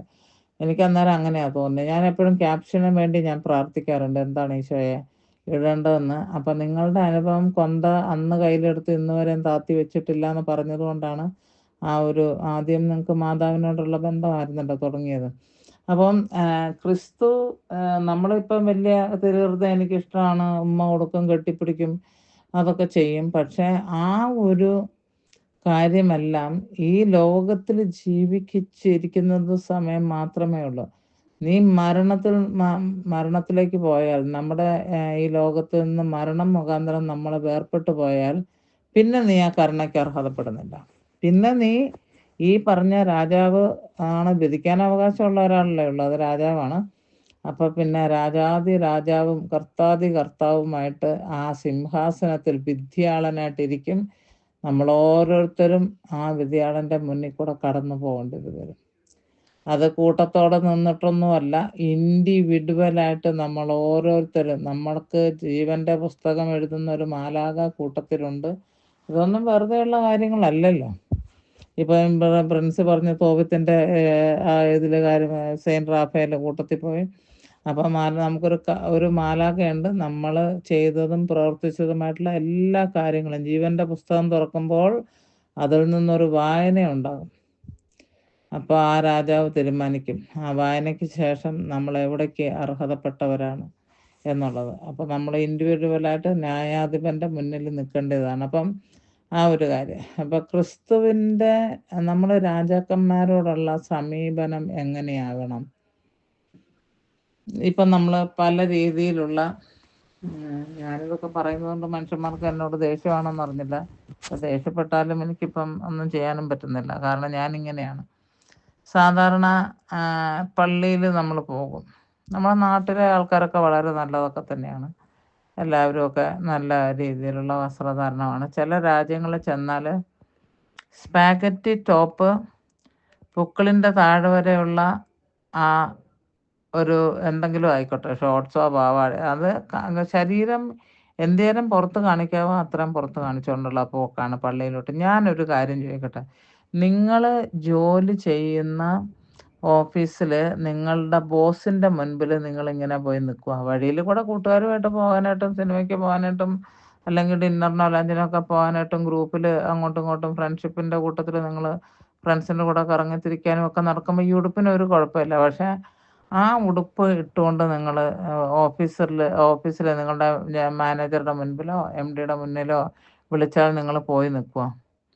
നിങ്ങൾക്ക് നിൽക്കാൻ പറ്റത്തില്ല. ചില ഡ്രസ്സ് ഇട്ടുകൊണ്ട് അവരുടെ മുന്നിൽ ചെല്ലാനായിട്ട് നിങ്ങൾക്ക് ബുദ്ധിമുട്ടുണ്ടാവും. നിങ്ങളുടെ മനസ്സ് അതിന് അനുവദിക്കില്ല. ആ ആ ഉടുപ്പ് ഇട്ടുകൊണ്ട് നിങ്ങൾ പള്ളിയിലോട്ട് കയറി ചെല്ലും. അവിടെ ഇരിക്കുന്നത് രാജാവാണ്. അവിടെ ഇരിക്കുന്ന രാജാക്കന്മാരുടെ രാജാവാണ്, ചക്രവർത്തിമാരുടെ ചക്രവർത്തിയാണ്. പക്ഷെ നിങ്ങൾക്ക് ഒരു കുഴപ്പമില്ല, നിങ്ങൾ കൂളാണ്. ഈശോ അവിടെ ഇരുന്നിട്ട് എന്ത് പറയാം? എനിക്ക് മനസ്സിലായിട്ടുള്ളത്, ഈ ഈശോ നമ്മൾ ചെയ്യുന്ന പാപങ്ങൾക്ക് രാജകീയമായിട്ടുള്ള ശിക്ഷ തരാത്തത് കൊണ്ടാണ്. രാജാക്കന്മാരുടെ കാര്യം എന്ന് പറഞ്ഞാൽ ഒന്ന് പറഞ്ഞ് രണ്ടാമത്തെ തല പോകുന്നത് കണ്ടിട്ടില്ല. അപ്പോൾ അങ്ങനെ ഉള്ളതാണ്. പക്ഷെ നമ്മുടെ ഈശോ എപ്പോഴും കരുണയോടുകൂടിയാണ് പാപികളെ എല്ലാം നോക്കുന്നത്. എന്നിട്ട് പറഞ്ഞും വെച്ചിട്ടുണ്ട്, ഞാൻ വന്നിരിക്കുന്നത് രോഗികൾക്കാണ് വൈദ്യരെ കൊണ്ട് ആവശ്യം, ഞാൻ വന്നിരിക്കുന്നത് പാപികൾക്ക് വേണ്ടിയാണ്, അതുകൊണ്ട് ഞാൻ അവരെ പണിഷ് ചെയ്തില്ല. കർത്താവിൻ്റെ നമ്മളോടുള്ള വാത്സല്യത്തിൻ്റെ സ്നേഹത്തിൻ്റെ അങ്ങേയറ്റമാണ് പാപികളോടുള്ള ഈ ഒരു വാക്ക് പറഞ്ഞുകൊണ്ടുള്ള സ്നേഹത്തിൽ ഞാൻ മനസ്സിലാക്കുന്ന അതാണ്. കാരണം ഞാൻ വന്നിരിക്കുന്ന പാപികൾക്കാണ്, നീതിമാന്മാർക്ക് വേണ്ടിയിട്ടല്ല. എന്നിട്ടും പറയുന്നുണ്ട് 99 നീതിമാന്മാരെ അവിടെ ഇട്ടേച്ച് ഒന്ന് ചെതറിപ്പോയതിനെ പിടിച്ചോണ്ട് വരാൻ പോയ അത് ഒരു പാപിയാണത്. ആ പാപിയെ തേടി ഇറങ്ങുന്ന ഒരു ദൈവത്തെയാണ് നമ്മൾ കാണുന്നത്. അപ്പോൾ അതൊരു കാര്യം. ഡ്രസ്സിൻ്റെ അതുപോലെ തന്നെ ഭാഷ. നമ്മൾ പള്ളിക്കകത്ത് ചെന്ന് കയറിയാൽ രാജാവിൻ്റെ സന്നിധിയിൽ ചെന്നു എന്ന് വിചാരിച്ചാൽ നിങ്ങളങ്ങ് കണ്ടച്ചാൽ മതി മനസ്സിൽ. അത് എല്ലാ കാര്യങ്ങളും നിങ്ങൾക്ക് അറിയാവുന്നതാണ്, നമ്മൾ പുസ്തകങ്ങളിൽ വായിച്ചിട്ടുണ്ട്. എന്തിനു വേണ്ടു? എസ്തറിൻ്റെ പുസ്തകത്തിൽ നമ്മൾ വായിക്കുന്നുണ്ട്. എസ്തർ 3 ദിവസം ഉപവാസം വരുന്നു, ജലപാനം ചെയ്തിട്ടില്ല, ഒന്നും കഴിച്ചിട്ടില്ല. മൊർദെഖായി പറഞ്ഞതിൻ്റെ അനുസരിച്ചിട്ട് ഒരു കാര്യം എസ്തറിനോട് പറഞ്ഞു, നീ ഇന്ന് നിൻ്റെ ജനത്തിന് വേണ്ടി രാജാവിൻ്റെ മുൻപിൽ നീ മധ്യസ്ഥം നിന്നില്ല എങ്കിൽ നീ രാജ്ഞിയാണെന്ന് ഓർക്കണ്ട, അത് നിന്നോട് ദൈവം ചോദിച്ചു കൊള്ളും. എന്നിട്ട് അവർ യഹൂദന്മാരെ കൊല്ലാനായിട്ട് നാമാൻ, അല്ല ഹാമാൻ എന്നല്ല എൻ്റെ പേര്, ഹാമാൻ വലിയ കഴുക് മരമെല്ലാം ഉണ്ടാക്കി അവിടെ തയ്യാറാക്കി നിന്നിരിക്കുന്നു. മൊർദെഖായിനെ തൂക്കാനാണ് ഉദ്ദേശിച്ചിരുന്നത്. അദ്ദേഹം വലിയ പ്ലാനറായിരുന്നു.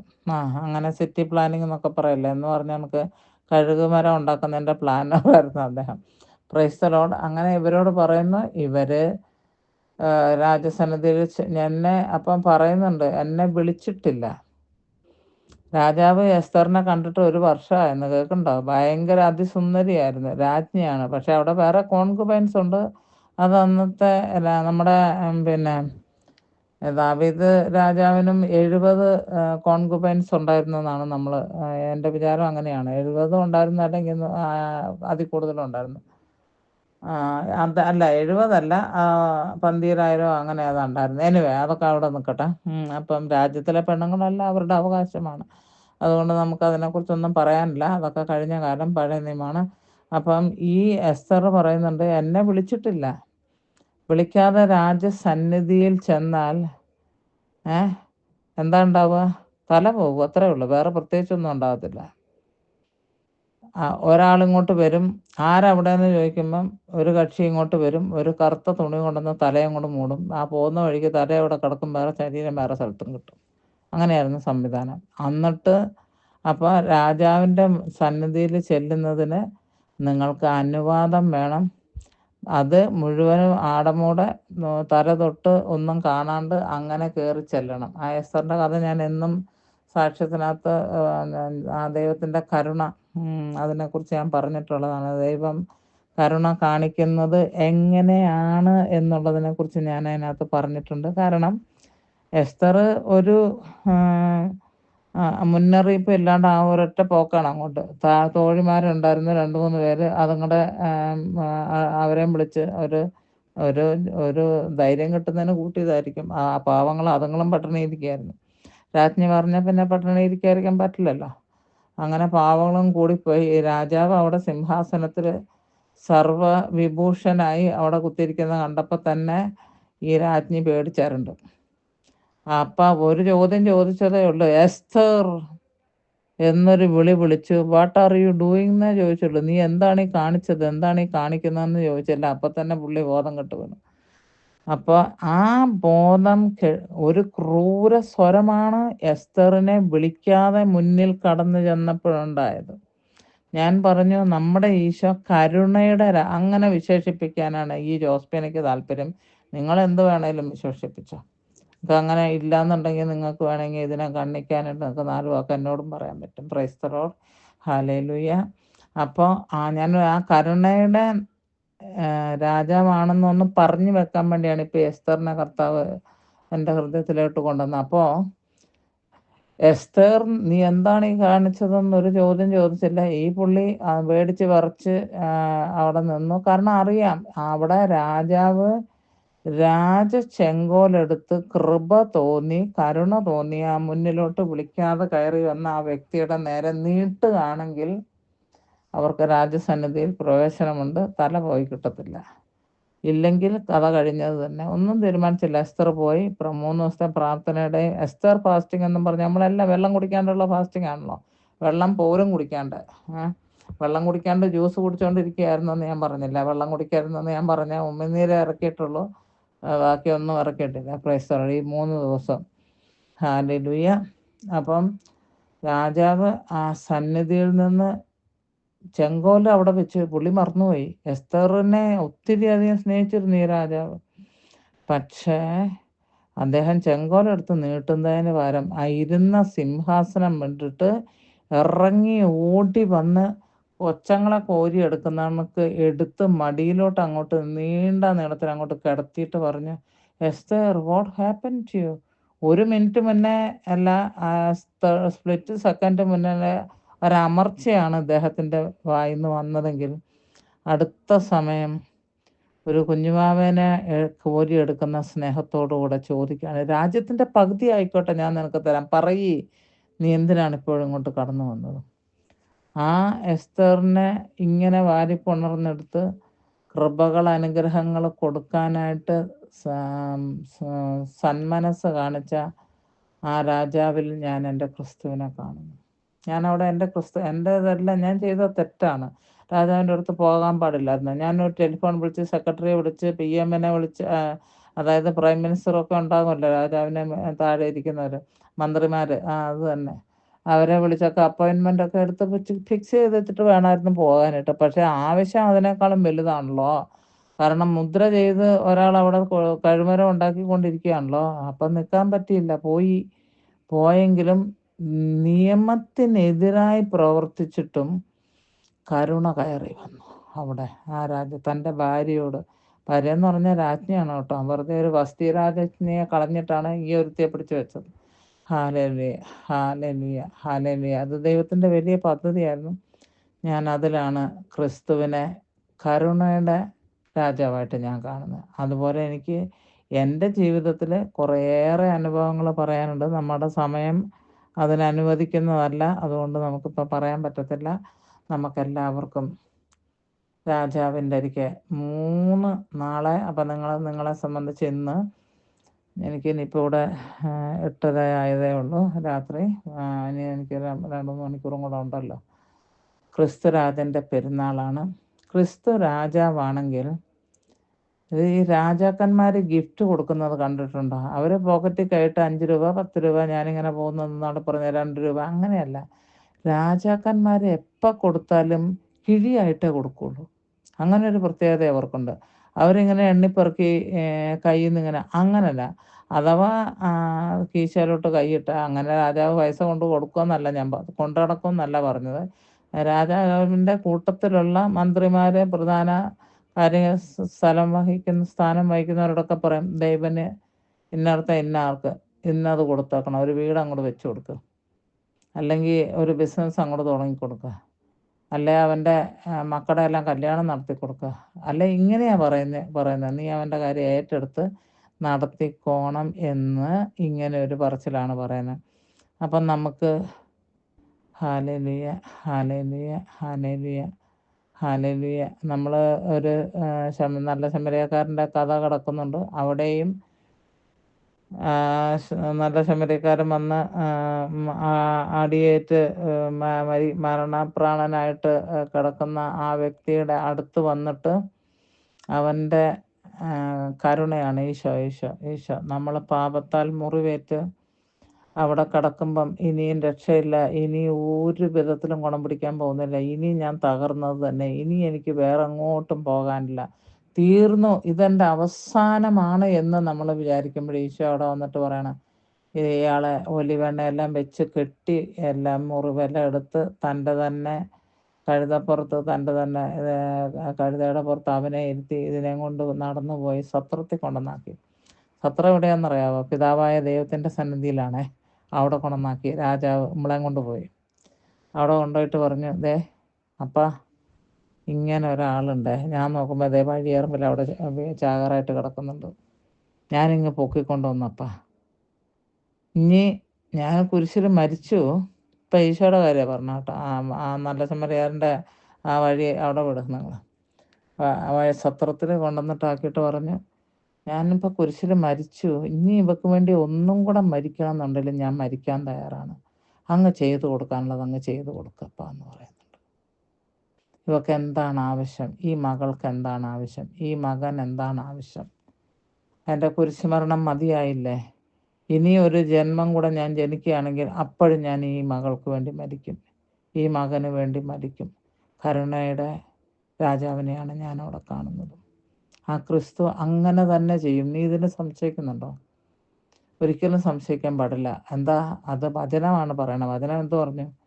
വചനം പറയുന്നത്, ഇനി എന്തെങ്കിലും കൂടെ, ഞാൻ ഇപ്പോൾ ഒരിടത്തേക്ക് പോവുകയാണ്, ഇനി എന്തെങ്കിലും ഞാനിപ്പോൾ ഇതാ കുറച്ച് അങ്ങോട്ടേക്ക് തരുന്നുണ്ട് നിങ്ങൾക്ക്, ഇയാളെ സൂക്ഷിക്കാനായിട്ട്, ഇയാളെ പരിചരിക്കാനായിട്ട്, ഇയാളുടെ ആവശ്യങ്ങൾ നിറവേറ്റി കൊടുക്കാനായിട്ട് എല്ലാം ഞാൻ തരുന്നുണ്ട്.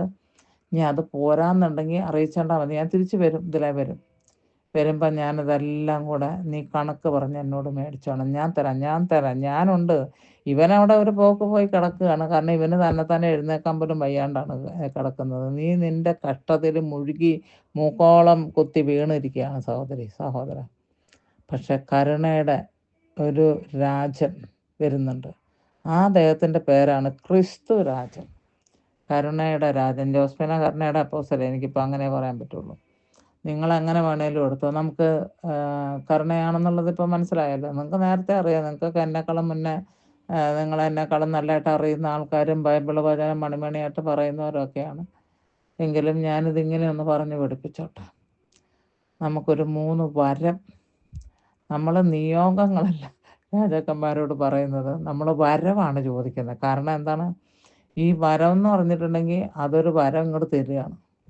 മനസ്സിലായോ? അത് നമ്മൾ ചോദിക്കുമ്പോൾ ഒരു വരവായിട്ട് അതൊരു വരം തന്നെയാണ്, ഇങ്ങോട്ട് തരികയാണ്. ചോദിച്ചോ. 3 നാളെ വൈകുന്നേരത്തിനകം രാജാവേ എനിക്ക് ആവശ്യമുണ്ട്, ഇത് ഉണ്ടാക്കി തരണേന്ന് പറഞ്ഞാൽ കിട്ടും. വിശ്വാസത്തോടെ നീ പറഞ്ഞാൽ കിട്ടിയിരിക്കും. നടപ്പുണ്ടാകും, അതിനൊക്കെ നയിപ്പുണ്ടാകും, നടത്തിപ്പുണ്ടാകും.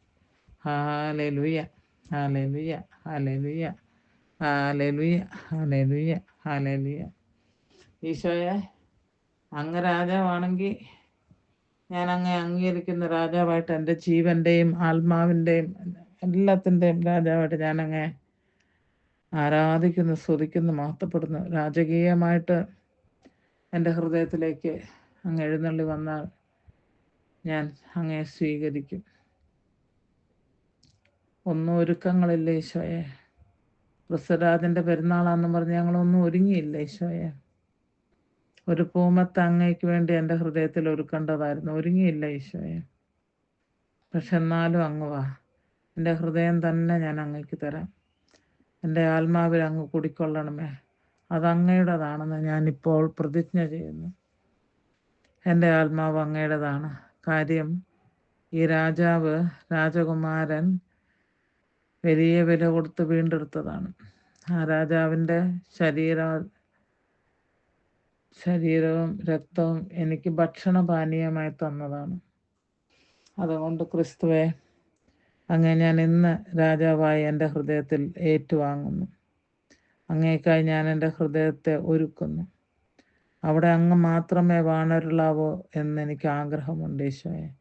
അങ്ങ് വന്നു കഴിയുമ്പോൾ എൻ്റെ ജീവിതത്തിലുള്ള ഞാൻ രാജകീയ പദവി കൊണ്ട് കൊടുത്തു വച്ചിരിക്കുന്ന പലതിനെയും അങ്ങ് എടുത്തു മാറ്റാൻ, എന്നിട്ട് അങ്ങേക്ക് മാത്രം സ്ഥലം തരാൻ എൻ്റെ ഹൃദയത്തെ, ആത്മാവിനെ, ശരീരത്തെ ഒരുക്കണമേ ഈശോയെ. ഓരോ ദിവസവും ഞങ്ങൾ വിശുദ്ധ കുർബാന സ്വീകരിക്കുമ്പോൾ ഒരു രാജാവാണ് ഞങ്ങളുടെ ഹൃദയത്തിൽ വരുന്നതെങ്കിൽ ഞങ്ങൾ എന്തുവരെ ഒരുങ്ങിയാണ്. ഇപ്പം നിങ്ങളുടെ വീട്ടിലൊക്കെ ഒരു അതിഥി നാളെ വരുന്നുണ്ടെന്ന് പറയുന്നുണ്ടെങ്കിൽ, രാജാവല്ലാത്ത വെറുതെ ഒരു അതിഥി വരുന്നുണ്ടെങ്കിലും നിങ്ങളെങ്ങനെ വീടെല്ലാം അടിച്ച് എല്ലാം ഒന്നും കൂടെ വൃത്തിയാക്കി എല്ലാം ചെയ്ത് സ്വീകരിക്കും. പാപം നിറഞ്ഞ അവസ്ഥയിൽ ഈ രാജാവിനെ നീ നിൻ്റെ ആത്മാവിൽ സ്വീകരിച്ചിട്ടുണ്ടെങ്കിൽ മാപ്പ് പറഞ്ഞോളൂ. Hallelujah, hallelujah. ഒരു രാജാവിനടുത്ത വെൽക്കമാണ്, സ്വാഗതമാണ്. സ്വാഗതം അങ്ങേക്ക് തന്നിട്ടില്ലെങ്കിൽ ക്ഷമയാചിക്കുന്നു ഈശോയെ. അങ്ങ് വന്നു, 1 മിനിറ്റ് പോലും മിണ്ടാനില്ലാതെ ഒരു വാക്ക് പറഞ്ഞിട്ട്, ഗുഡ് മോർണിംഗ് മാത്രം പറഞ്ഞിട്ട് ഒരു വലിയ രാജാവ് എഴുന്നള്ളി വന്നപ്പോൾ, സ്വർഗീയ രാജാവ് എഴുന്നള്ളി വന്നിട്ട് ഒന്നും സംഭവിച്ചില്ല എന്നുള്ള മട്ടിൽ പള്ളിയിൽ നിന്ന് ഇറങ്ങിപ്പോയി ഞങ്ങൾ വർത്തമാനം പറഞ്ഞ് സമയം സ്പെൻഡ് ചെയ്തിട്ടുണ്ടെങ്കിൽ ഈശോയെ ക്ഷമിക്കണമേ. കർത്താവെ, രാജാവിനോടൊത്ത വിധമുള്ള പെരുമാറ്റമല്ല, ഞങ്ങൾ അങ്ങയുടെ പ്രജകളാണ് ഈശോയെ. കാരണം അങ്ങ് ഞങ്ങളെ ഈ ലോകത്തിലുള്ള ഒരു രാജാക്കന്മാരും സ്വന്തം രക്തം കൊടുത്ത് ഒരു പ്രജേനെ രക്ഷിച്ചിട്ടില്ല. എന്നാൽ അങ്ങ് അതാണ് ചെയ്തത്. അങ്ങ് രാജാവായിട്ട് ഞങ്ങളുടെ ഹൃദയത്തിൽ വാഴാൻ അങ്ങേക്ക് അർഹതയുണ്ട്. കാരണം അങ്ങ് ഞങ്ങളെ വീണ്ടെടുത്തതാണ്. അങ്ങേക്ക് അർഹതപ്പെട്ട ആ തിരുജലവും തിരുരക്തവും അന്ത്യശ്വാസം വരെ ഞങ്ങളെ അങ്ങ് സ്നേഹിച്ചു. വീണ്ടും ഇതും കൂടെ തന്ന് ഞങ്ങളോട് കരുണ കാട്ടി ഈശോയെ. പ്രത്യുപകാരമായി എന്ത് തരാൻ പറ്റും ഈശോയെ? രാജാവേ, ജീവിതം അങ്ങേ പാദപീഠത്തിൽ അടിയറവ് വെക്കുന്നു. മരണം വരെയും അങ്ങേ മാത്രം സേവിക്കാൻ, ലോകത്തിലുള്ള ഒന്നിനെയും സേവിക്കാതിരിക്കാൻ ഈശോയെ അങ്ങനെ അല്ലാതെ ജീവിച്ച അവസരങ്ങളെ ഓർത്ത് ക്ഷമ യാചിക്കുന്ന ഓർത്താവേ. പലതിനെ രാജകീയ പദവി കൊടുത്ത് ഞങ്ങൾ ശിരസിൽ, ആത്മാവിൽ, ശരീരത്തിൽ കൊണ്ടുവരുന്ന നാളുകളുണ്ട് ഈശോയെ. ഇപ്പോഴും ചിലതൊക്കെ അവിടെ ഉണ്ട് ഈശോയെ. ക്ഷമിക്കണേ എന്ന് യാചിക്കുന്ന കർത്താവേ. കരുണയുടെ രാജാവേ, എഴുന്നള്ളി വരണമേ. അങ്ങയുടെ പ്രജകളായ ഞങ്ങൾക്ക് അങ്ങയ്ക്ക് മാത്രം നൽകി അനുഗ്രഹിക്കാൻ പറ്റുന്ന ചില കൃപകളുണ്ട്. അത് ഞങ്ങൾക്ക് തരണമേ. ഞാൻ ഇന്ന് യാചിക്കുന്നത് അങ്ങേക്കറിയാം. സമാധാനമായി ഉറങ്ങാൻ, സമാധാനമായി ശുശ്രൂഷ ചെയ്യാൻ, സമാധാനമായി വീട്ടിൽ ജീവിക്കാൻ, ശിഷ്ടകാലം അങ്ങേക്ക് വേണ്ടി ജോലി ചെയ്യാൻ, സമാധാനത്തോടെ സന്തോഷത്തോടെ ചെയ്യാനുള്ള കൃപ തരണമേ. അതിനാവശ്യമായ സാഹചര്യം ഈ വീട്ടിൽ ഒരുക്കണമേ എന്ന് പ്രാർത്ഥിക്കുന്നു. Hallelujah, hallelujah, hallelujah, hallelujah, hallelujah. ഈ ഒരു അങ്ങേ സ്നേഹിക്കുന്നത്, ഇങ്ങനെ രാജാവായിട്ടുള്ള, ഇത്ര ആയിട്ടുള്ള ഒരു രാജാവുള്ള ആ രാജാവിൻ്റെ സ്നേഹത്തെ, കരുണയെ മനസ്സിലാക്കാതെ നടക്കുന്ന എൻ്റെ മകൾ ഡെൽഫീന ഡൽമോറോ, എൻ്റെ ഹസ്ബൻഡ് ജൂലിയാനോ അന്റോണിയോ ഡൽമോറോ സമർപ്പിക്കുന്നു. അവരും എന്നോടുകൂടെ ചേർന്ന് ഈ ഒരു കരുണയെ മഹത്വപ്പെടുത്താൻ, വാഴ്ത്താൻ, ഈ കരുണയുടെ രാജാവിനെ അറിയാൻ ഇടയാക്കണമേ എന്ന് പ്രാർത്ഥിക്കുന്ന കർത്താവേ. Hallelujah, hallelujah, hallelujah, hallelujah, hallelujah. Jesus, Jesus. 3 വരങ്ങൾ നിങ്ങൾ ചോദിക്കുക. അതിൻ്റെ മേളിൽ നമുക്ക് എല്ലാവർക്കും കൂടെ പ്രാർത്ഥിക്കാം. Hallelujah, hallelujah, hallelujah, hallelujah, hallelujah, hallelujah. Jesus, Jesus, Jesus, Jesus. Hallelujah, hallelujah, hallelujah. കർത്താവെ സമർപ്പിക്കുന്ന ഈശോയെ,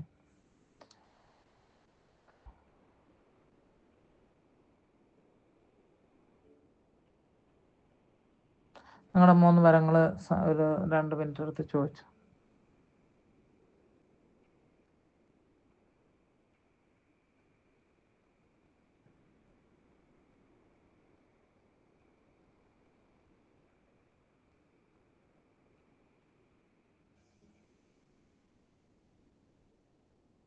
ആമേൻ, amen, amen, amen. Hallelujah, hallelujah. പറഞ്ഞോളൂ, എങ്ങനെയാണ് ഇത് ജിത്സി അനുഭവം പറഞ്ഞോളൂ. എനിക്ക് ഒരുപാട് ഇഷ്ടമുണ്ട് ടോക്ക്. ഈശോ ഒരുപാട് സന്തോഷിക്കുന്നുണ്ടാവും. കാരണം ഈശോ ഒരുപാട് സന്തോഷിക്കുന്നുണ്ടാവും ഇന്ന് സിസ്റ്റർ ടോക്ക് പറഞ്ഞപ്പോൾ എനിക്ക് തോന്നുക. കാരണം ഈശോ രാജാതിരാജനാണ്, രാജാക്കന്മാരുടെ രാജാവാണ്. അതിനൊക്കെ അപ്പുറം ഈശോ കരുണയുടെ രാജാവാണ്. അത് സിസ്റ്റർ പറഞ്ഞല്ലോ. അതായത് രാജാക്കന്മാര് വാരിക്കോരി കൊടുക്കും, അവർക്ക് ഇഷ്ടമുള്ളവർക്ക് കൊടുക്കുന്നത്. ഈശോയ്ക്ക് പാപികളും ഇഷ്ടമാണല്ലോ, അതുകൊണ്ടല്ലേ ഈശോ സ്വന്തം രക്തം കൊടുത്തേ. അപ്പൊ അതുപോലെ ഈശോ വാരിക്കോരി ഇപ്പൊ കൊടുക്കുന്നത് കരുണയാണ് ലോകം മുഴുവൻ. അതിലൂടെ ലോകം എന്നെ കരിഞ്ഞു പോയതിനെ ശരിക്കും രാജാക്കന്മാരായിരുന്നെങ്കിൽ അവര് ഒരു സംശയം വേണ്ട. എല്ലാം കൂടെ ഓരോ ഭാഗത്ത് ഹനുമാൻ മണ്ട് തീ വെക്കാൻ പാലിൽ കൂടെ വെച്ച കണക്ക് പോയാൻ.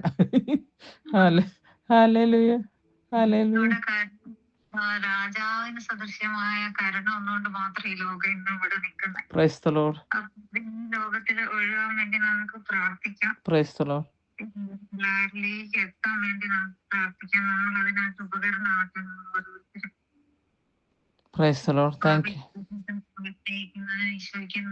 ആ പോയിന്റ് വളരെ നല്ലതാണ് ജിത്സി അങ്ങനെ പറഞ്ഞത്. ഈ കരുണയുടെ രാജാവല്ലായിരുന്നെങ്കിൽ ഇപ്പൊ ഈ ഭൂമിയുടെ ഒരു കാൽഭാഗം പോലും കാണത്തില്ലായിരുന്നു. Hallelujah, hallelujah. ഗ്ലാഡിസ് പറഞ്ഞോളൂ.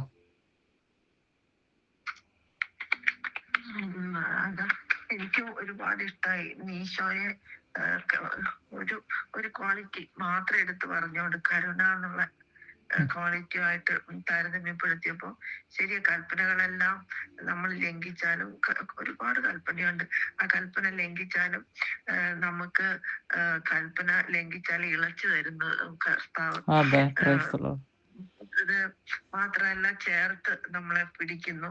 പിന്നെ എനിക്ക് ഏറ്റവും ഇഷ്ടപ്പെട്ടത് നമുക്ക് ആ കരുണ തരാൻ വേണ്ടി ബലിയായിട്ടും വീണ്ടും നിനക്ക് എന്താ തരണ്ടേ എന്നുള്ള ഇതിൽ വീണ്ടും ഞാൻ മരിക്കണമെന്നൊക്കെ ചോദിച്ചപ്പോ എനിക്ക് ഭയങ്കരമായിട്ടൊരു ഹാർട്ട് ടച്ച് തോന്നി. എന്ന് വെച്ചാൽ നമ്മളെ എത്രമാത്രം അങ്ങ് സ്നേഹിക്കുന്നു. വീണ്ടും ഞാൻ എന്താണ് തരണ്ടേ, ഞാൻ എന്നെ തന്നെ ബലിയാക്കി വീണ്ടും നിനക്ക് ഞാൻ നീ രക്ഷപ്പെടാൻ വേണ്ടി ഞാൻ എന്താ തരണ്ടേന്ന് പിന്നെ ചോദിച്ചപ്പോ ഭയങ്കര ഒരു ഫീലിംഗ് തോന്നിപ്പോയി. എന്താ വെച്ചാൽ ഇത്രമാത്രം നമ്മളെ കരുണ കൊണ്ട് നമ്മളെ സ്നേഹിക്കുന്നു എന്ന് പലപ്പോഴും നമ്മളെ ആ ആഴം അറിയാതെ പോകുന്നുണ്ട്. അതിനോർത്ത് പിന്നെ രാജാക്കന്മാരുടെ രാജാവാണ്, ശരിയാണ്, രാജാക്കന്മാരുടെ രാജാവാണ്.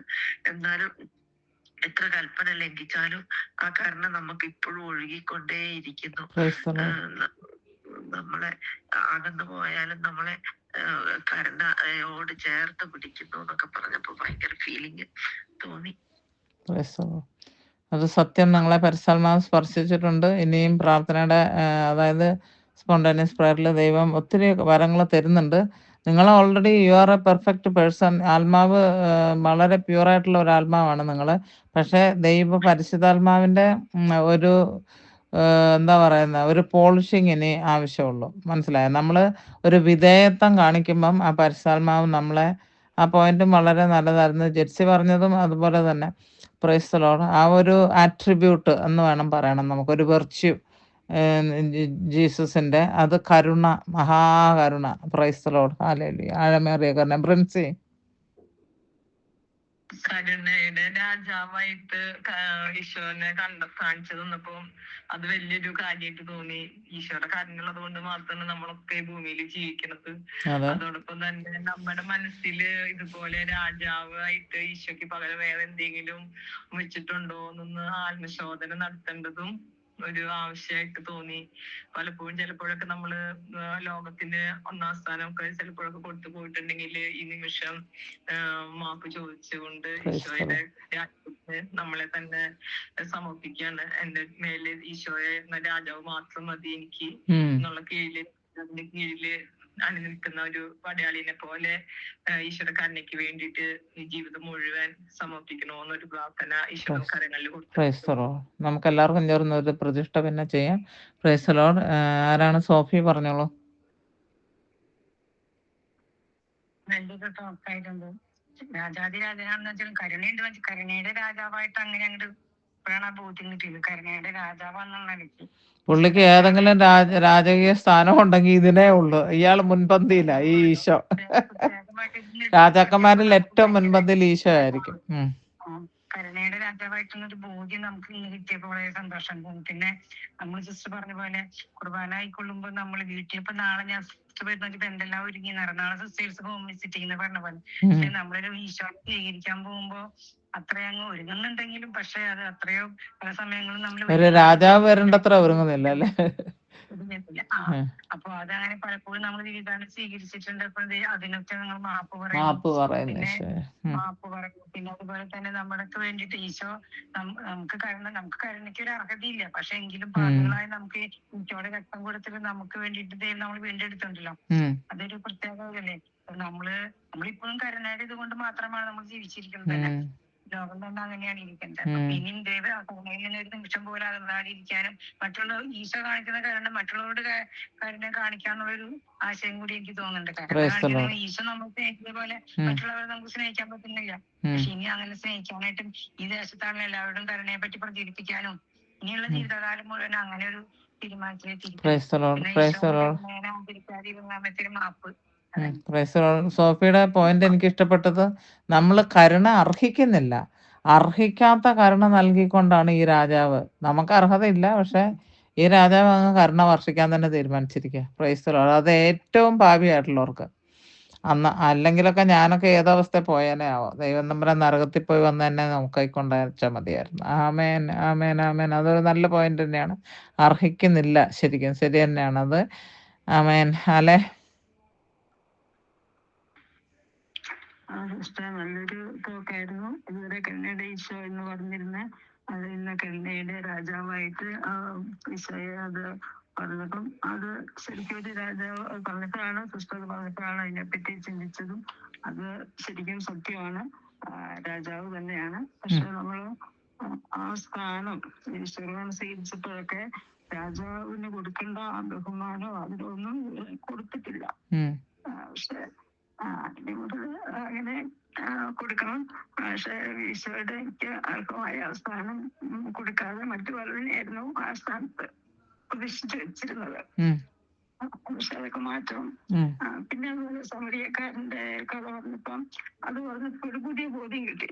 ഇതുവരെ സാധാരണ ഒരു സമരിയ യാത്രക്കാരൻ അങ്ങനെയാണ് ചിന്തിച്ചുകൊണ്ടിരുന്നത്. പിന്നെ സത്രം അല്ല, സമരിയക്കാരൻ ഈശോയാണെന്നും ആ സത്രം പിതാവായ ദൈവമാണെന്നും പറഞ്ഞപ്പോ അതൊരു പുതിയൊരു ബോധ്യമാണ് എനിക്ക്. ഈശോ പിതാവായ ദൈവത്തിന്റെ അടുത്താണ് നമ്മളെ കൊണ്ടുപോയി ഏൽപ്പിക്കുന്നതും. ഓക്കെ, അതൊക്കെ ഒരു പുതിയൊരു ബോധ്യം. ഏതായാലും നമുക്ക് ഈശോ നമുക്ക് വേണ്ടി അത്രയും കാര്യങ്ങൾ ചെയ്യുന്നത് കൊണ്ടാണ് ഇപ്പൊ ഈ ഗ്രൂപ്പിൽ ആയിരിക്കുന്നത് തന്നെ ഈശോയുടെ കരുണയാണ്. അല്ലാതെ ഒരു യോഗ്യതയില്ല. പക്ഷെ ഇനിയും ഈ കരുണ ഈശോ കാണിച്ച ഈ കരുണ മറ്റുള്ളവർക്ക് കൊടുക്കാനായിട്ട് അതിനുള്ള കൃപ കിട്ടണമെന്ന് ഈശോയോട് പ്രാർത്ഥിക്കുന്നു. Price the Lord. ശരിയാണ്. അങ്ങനെ ആരും അത് പറഞ്ഞും കേട്ടിട്ടില്ല. കാര്യം എല്ലാരും സത്രത്തിലെന്ന് പറയുമ്പോ ഒരു കെട്ടിടം. സത്രം എന്ന് പറയുന്ന പണ്ടിങ്ങനെ നമുക്ക് ഇടയ്ക്ക് നിന്ന് വിശ്രമിക്കാനും ഉറങ്ങാനും ആഹാരം കഴിക്കാനും ഒക്കെ ഉള്ള ഒരു സ്ഥലമാണല്ലോ. ഇപ്പൊ ഈ വെസ്റ്റിലൊക്കെ ആണെങ്കിൽ നമ്മൾ ഇന്നെന്ന് പറയും. അതാണ് സത്രം. പക്ഷെ ഇന്നെന്ന് പറയുന്നത് ഇവിടെ അത് കുടിക്കുക, ഇരിക്കുക, അങ്ങനെയുള്ള കാര്യങ്ങളൊക്കെ. കിടന്നുറങ്ങുക, ദൂരയാത്രയില് ഹല്ലേലൂയ, ഹല്ലേലൂയ. അതാണ് പിന്നെ ഒരു ഹോട്ടൽ സിസ്റ്റമായിട്ട് ഹോസ്പിറ്റാലിറ്റി ഇൻഡസ്ട്രി എന്നാണ് ഇപ്പൊ അതിന് നല്ല ബഹുമാന പുരസ്സരം പറയുന്നത്.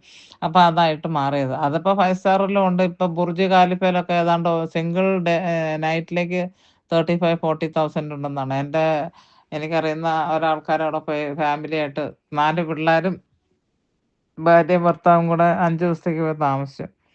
ഏതാണ്ട് എത്രയായെന്ന് നിങ്ങൾ കൂട്ടിക്കൊണ്ടാൽ മതി. Hallelujah, hallelujah, hallelujah. Jesus, Jesus, Jesus, Jesus, Jesus, Jesus. Hallelujah. അപ്പം അലയുടെ ആ ബോധ്യം അതാണ്. അത് സ്വർഗമാണ്. നമ്മൾ സാധാരണ കാണുന്നത് സത്രത്തിൽ കൊണ്ടുവന്നാക്കി നമ്മളൊരു കെട്ടിടം കാണും.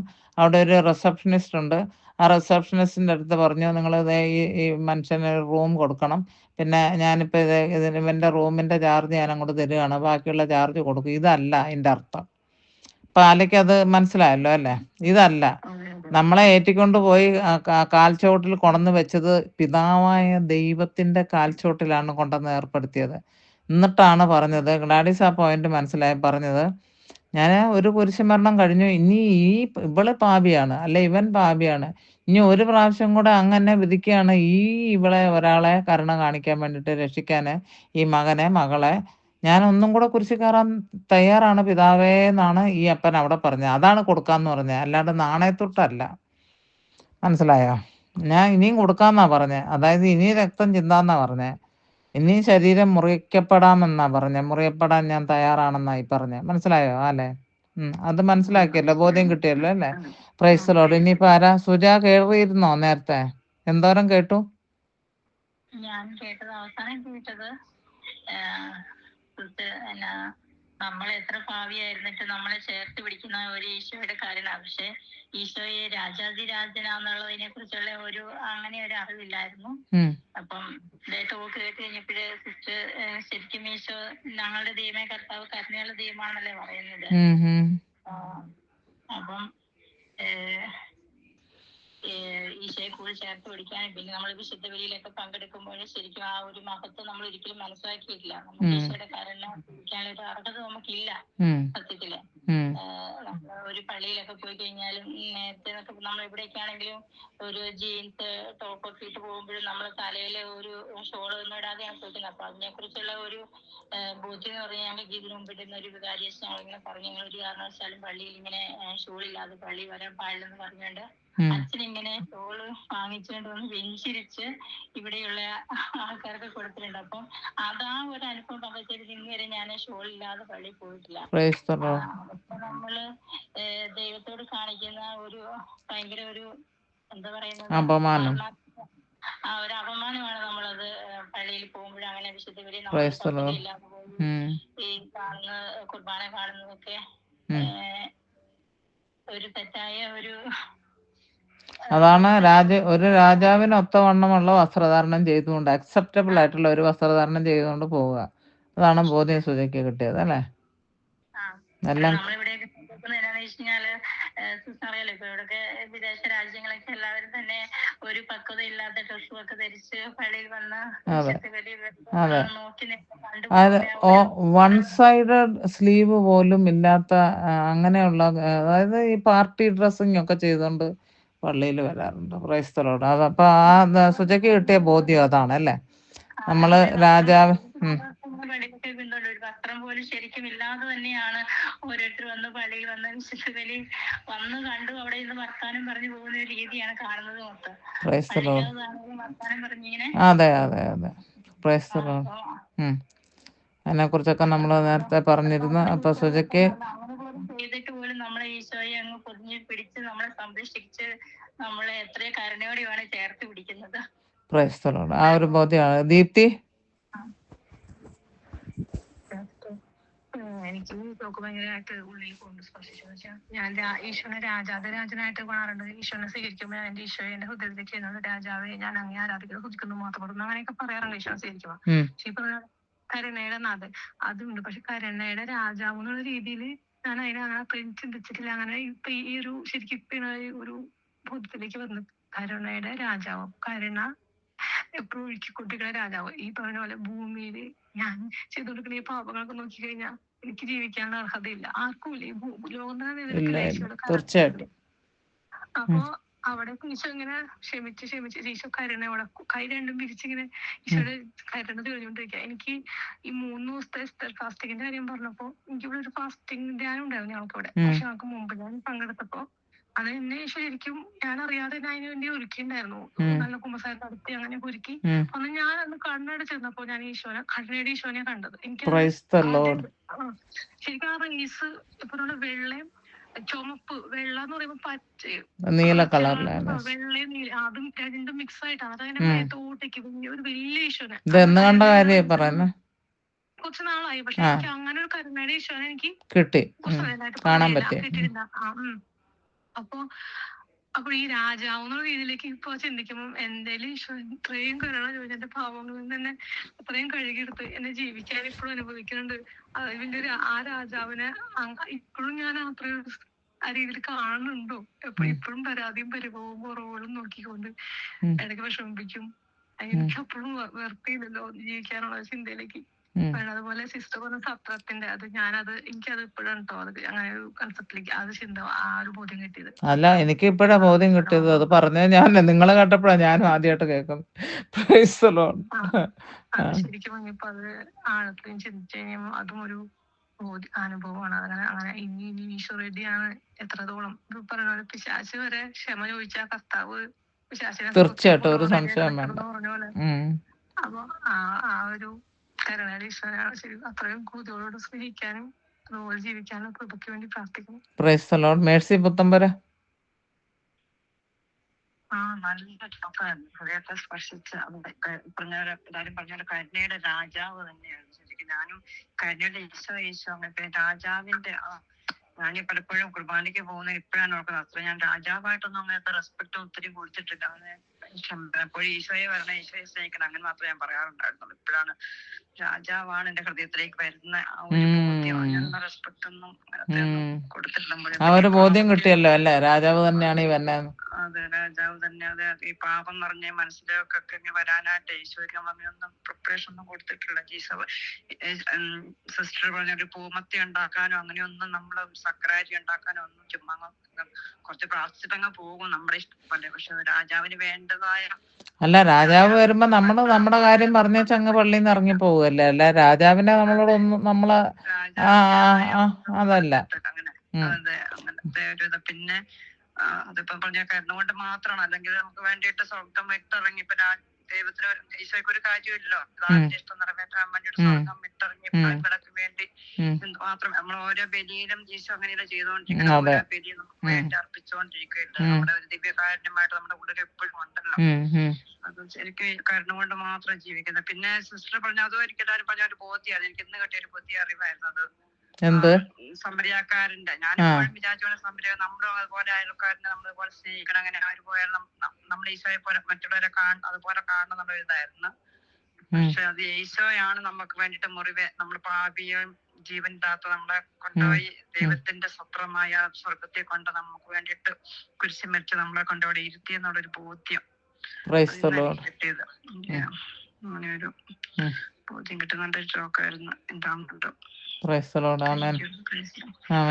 ലാലി എന്തേരം കേട്ടു? ഞാൻ കേറിയപ്പം ടോക്ക് കഴിഞ്ഞു. പിന്നെ ലാസ്റ്റ് എല്ലാവരും പറയണ കേട്ടപ്പോ മനസ്സിലായി എന്തായിരുന്നു സംസാരിച്ചെന്നുള്ളത് മനസ്സിലായി. ഏതായാലും ലാലിയുടെ തന്നെ മറ്റേ ഫോണിനകത്ത് ഞാൻ റെക്കോർഡ് ചെയ്തിട്ടുണ്ട്. ഇനിയിപ്പോൾ ഞാനെടുത്ത് അങ്ങോട്ടേക്ക് അയക്കണ്ട, അതിനകത്ത് റെക്കോർഡ് ചെയ്തിട്ടുണ്ട്. കേൾക്കാം, നല്ലതൊന്ന് അപ്ലോഡ് ചെയ്തോളൂ. Praise lord. സോഫി, നമുക്ക് എനിക്ക് തോന്നുന്നത് ലാലി ഇത് കേൾക്കുമ്പോൾ അത് ഒന്ന് മെഡിറ്റേറ്റ് ചെയ്യാൻ പറ്റും കേട്ടോ. എനിക്കും വളരെയായിട്ട് എനിക്കും അറിയത്തില്ലായിരുന്നു ഇങ്ങനെ എന്താണ് കരുണയുടെ രാജാവാണെന്ന്. ഞാനും കരുണയുടെ ഈശോ തന്നെയാണല്ലോ നമ്മൾ ഇതുവരെ ഈ പല്ലവി പറഞ്ഞ. ഇന്ന് നമ്മൾ ക്രിസ്തുരാജന്റെ പെരുന്നാളാണ്. അപ്പം രാവിലെ ഞാൻ എന്താണേലും കുറെ കുർബാനകൾ കാണും. അവിടെ ഒത്തിരി കുർബാനയുണ്ട്. രാവിലെ തൊട്ട് എനിക്ക് തോന്നുന്ന 5 കുർബാന അവിടെ സ്കെഡ്യൂൾ ചെയ്തിട്ടുണ്ട്, വെട്ടുകാട്. പിന്നെ എൻ്റെ സ്ഥിരം കുർബാനകളും അഡ്രേഷനും ഒക്കെ ഉണ്ടല്ലോ. ഞാൻ നാളെ മുഴുവനും ഈ രാജാവിൻ്റെ കൂടെ ഇരിക്കാനായിട്ട് അങ്ങ് തീരുമാനിച്ചു. ദൈവം അതിനുള്ള കൃപ എനിക്ക് തരട്ടെ. പ്രിയമക്കളെ, രാജാവാണെങ്കിൽ നമ്മൾ ഒരു ചിരക്കൊന്ന് ബഹുമാനവും ആദരവും ഒക്കെ ഒന്ന് കൊടുക്കണം. ഇതുവരെ എന്നാന്ന് കണ്ണടച്ചു പിടിച്ചാൽ നമുക്കൊന്ന് പ്രാർത്ഥിക്കാം. കർത്താവായ യേശുവേ, കരുണയുടെ രാജാവേ, കരുണയുടെ രാജാവേ, കരുണയുടെ രാജാവേ, കരുണയുടെ ഇപ്പം ഞാൻ കരുണ അനുഭവിക്കുന്നില്ല കേട്ടോ ഈശോയെ. കാരണം ഇവിടെ ഇങ്ങനെയൊക്കെ ഓരോ കഷ്ടങ്ങളാണ്. പക്ഷെ അങ്ങ് രാജാവാണ്, അതിനൊരു മാറ്റവും ഇല്ല. ഞാൻ അങ്ങേക്ക് നന്ദി പറയുന്നു. അങ്ങേ രാജാവല്ലാതെ ആ രാജാവിനൊത്ത വിധം ഞങ്ങൾ ഹൃദയത്തിൽ സ്വീകരിച്ചിട്ടില്ല. അങ്ങ് ഞങ്ങളുടെ ഹൃദയത്തിൽ വരുന്നത് വിശുദ്ധ കുർബാന വഴിയാണ്. അങ്ങനെ സ്വീകരിക്കാതിരുന്ന എല്ലാ അവസരങ്ങളെ ഓർത്ത്, ഓരോ വിശുദ്ധ ബലിയിലും ഞങ്ങൾ അവഗണന രാജാവിനോട് കാണിച്ചതിനെ ഓർത്ത് ക്ഷമയാചിക്കുന്നു. ഈശോയെ, കരുണയുടെ തന്നെ രാജാവേ, ക്ഷമ ഞങ്ങൾക്ക് ലഭിക്കണമേ, തരണമേ എന്ന് യാചിക്കുന്നു. ഇന്നു മുതൽ ഒരു രാജാവിനൊത്തവണ്ണം അങ്ങേ സ്വീകരിച്ച് ഒരുങ്ങി പോയിട്ട് ഞങ്ങൾ അങ്ങയോട് സംസാരിക്കുകയൊക്കെ ചെയ്ത് ഞങ്ങൾ മുന്നോട്ട് ഒരു അവസാനം വരെ ജീവിക്കാനിടയാക്കണമേ. അങ്ങ് രാജാവാണ് എന്ന് ഞാനിതിങ്ങനെ പ്രഖ്യാപിച്ചത് കൊണ്ട് ഈശോയെ, എനിക്കറിയാത്തൊരു കാര്യം തന്നെയാണ് എൻ്റെ വായിക്കൂടെ അങ്ങയുടെ പരിശുദ്ധാത്മാവ് പറഞ്ഞത്. പ്രഖ്യാപിച്ചത് കൊണ്ട് രാജാവാണെങ്കിൽ എല്ലാത്തിൻ്റെ സകലത്തിൻ്റെ ഉടയവനാണ്, എല്ലാത്തിൻ്റെ മേളിൽ കൺട്രോൾ ഉള്ളതാണ്. അങ്ങനെയെങ്കിൽ ക്രിസ്തുരാജ, കരുണയുടെ രാജാവേ, ഈ എൻ്റെ മുറിയിൽ എൻ്റെ മകളുടെ മേളിൽ, ഹസ്ബൻഡിൻ്റെ മേളിൽ, എല്ലാ അന്ധകാര ശക്തികളുടെ മേളിലും അങ്ങേക്ക് അങ്ങ് കൺട്രോളുണ്ട്. എങ്കിലും എൻ്റെ ഇഷ്ടമല്ല, അങ്ങയുടെ തിരുവിഷ്ടത്തിന് ഞാൻ വിടുന്നു. ഇതുകൊണ്ട് ആർക്കെങ്കിലുമൊക്കെ ശുദ്ധീകരണ സ്ഥലത്തിലെ ആത്മാക്കൾക്കൊക്കെ എൻ്റെ സഹനം കൊണ്ട് എന്തെങ്കിലും പ്രയോജനം ഉണ്ടെങ്കിൽ ഇന്ന് മുതൽ എൻ്റെ ഇഷ്ടമല്ല, എൻ്റെ കരുണയുടെ രാജാവിൻ്റെ ഇഷ്ടമാണ് എൻ്റെ ജീവിതത്തിൽ നടത്തേണ്ടതെന്ന് അങ്ങനെ നടത്താനായിട്ട് ഞാൻ എൻ്റെ ജീവിതത്തെ ഈ കരുണയുടെ രാജാവിൻ്റെ പാദപീഠത്തിൽ സമർപ്പിക്കുന്നു. ഏറ്റെടുക്കണമേ. എൻ്റെ കൂട്ടത്തിൽ സാഷ്ടാംഗം വീണ്, എൻ്റെ മകളുണ്ട്, അവളുടെ ആത്മാവുണ്ട്, ഞാൻ വിളിച്ചു വരുത്തുന്നു. എൻ്റെ ഹസ്ബൻഡുണ്ട്, ആത്മാവിനെ വിളിച്ചു വരുത്തി അടിയറവ് പറയുന്നു. ഈശോയെ, ഞങ്ങൾ അങ്ങയുടെ കരുണയുടെ അടിമകളാണ്, ആ രാജാവിൻ്റെ അടിമകളാണ്. സ്വീകരിച്ചാലും നാളെ ഞങ്ങളുടെ നിസ്സഹായ അവസ്ഥയെ കാണണമേ രാജാവേ. കരുണ കാണിക്കണമേ. കരുണയുടെ സാഗരത്തിൽ ഞങ്ങളെ മുക്കിയെടുക്കണമേ. ഒത്തിരി മേഖലകളുണ്ട് ഈശോയെ, ഞങ്ങൾക്ക് കരുണയുടെ നാഥ. ഞങ്ങൾ സൗഖ്യം പ്രാപിക്കേണ്ടത്, ആവശ്യം നിറവേറ്റേണ്ടതൊക്കെ ഉണ്ട്. But you know everything. അങ്ങേക്കത് ചെയ്യാൻ കഴിയും, കാരണം അങ്ങ് സർവശക്തനാണ്. പിന്നെ അങ്ങ് സ്വർഗീയ രാജാവാണ്. ഈ ഭൂമിയിലെ രാജാവല്ല, ചക്രവർത്തിമാരുടെ ചക്രവർത്തിയാണ്, സ്വർഗീയ രാജാവാണ്. അപ്പോൾ അങ്ങേക്ക് കൂടുതലായിട്ടുള്ള ശക്തികളുണ്ട്. ഈ ഭൂമിയിലെ രാജാക്കന്മാരെക്കാളും ലോകത്തിൻ്റെ മുഴുവനും ചക്രവർത്തി ആയതുകൊണ്ട് ഞങ്ങളുടെ ആവശ്യങ്ങൾ അങ്ങേക്ക് വേഗം തന്നെ നടത്തിത്തരാൻ കഴിയും. അത് ശരീരത്തിൻ്റെയും ആത്മാവിൻ്റെയും സ്പിരിറ്റിൻ്റേതാണെങ്കിലും അങ്ങേക്ക് നടത്തി തരാൻ കഴിയും.